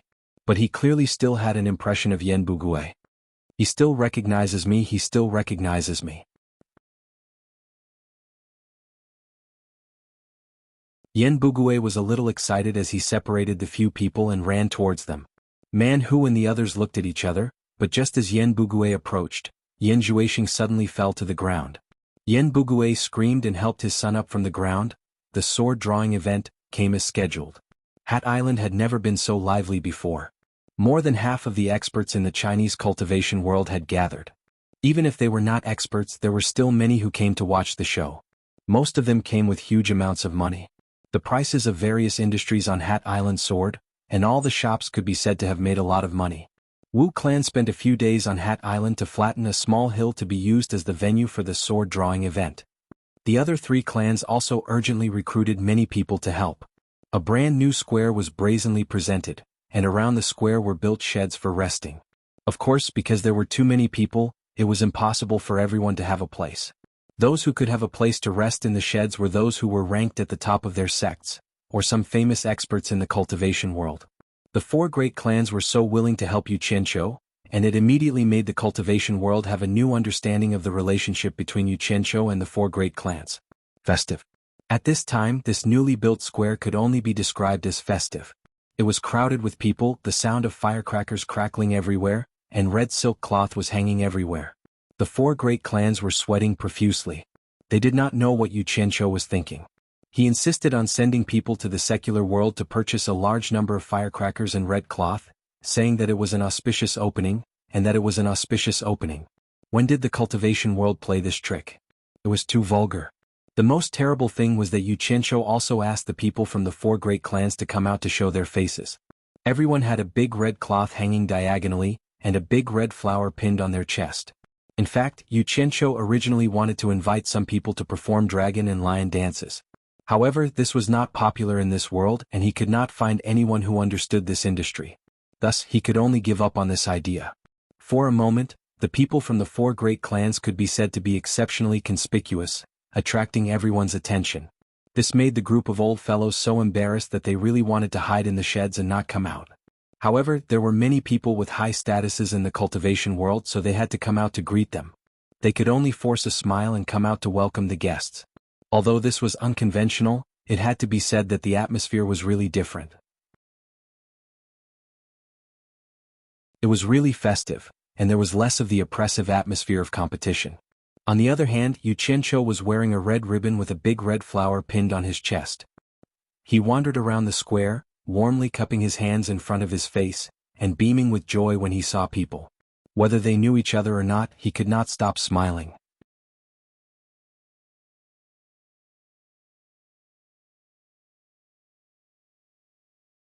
Chapter 371.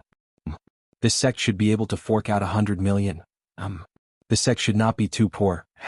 Corpse sect, a big sect, rich. Yu Qianqiu didn't care about the others pointing at him. He happily wandered around. In truth, he was looking around to see what kind of people had come.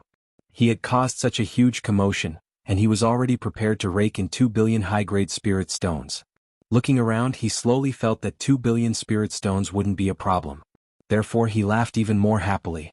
Even if he saw a disciple from a small sect, he would be the first to greet him with a warm, good. All the disciples who met him were flattered and praised him in their hearts.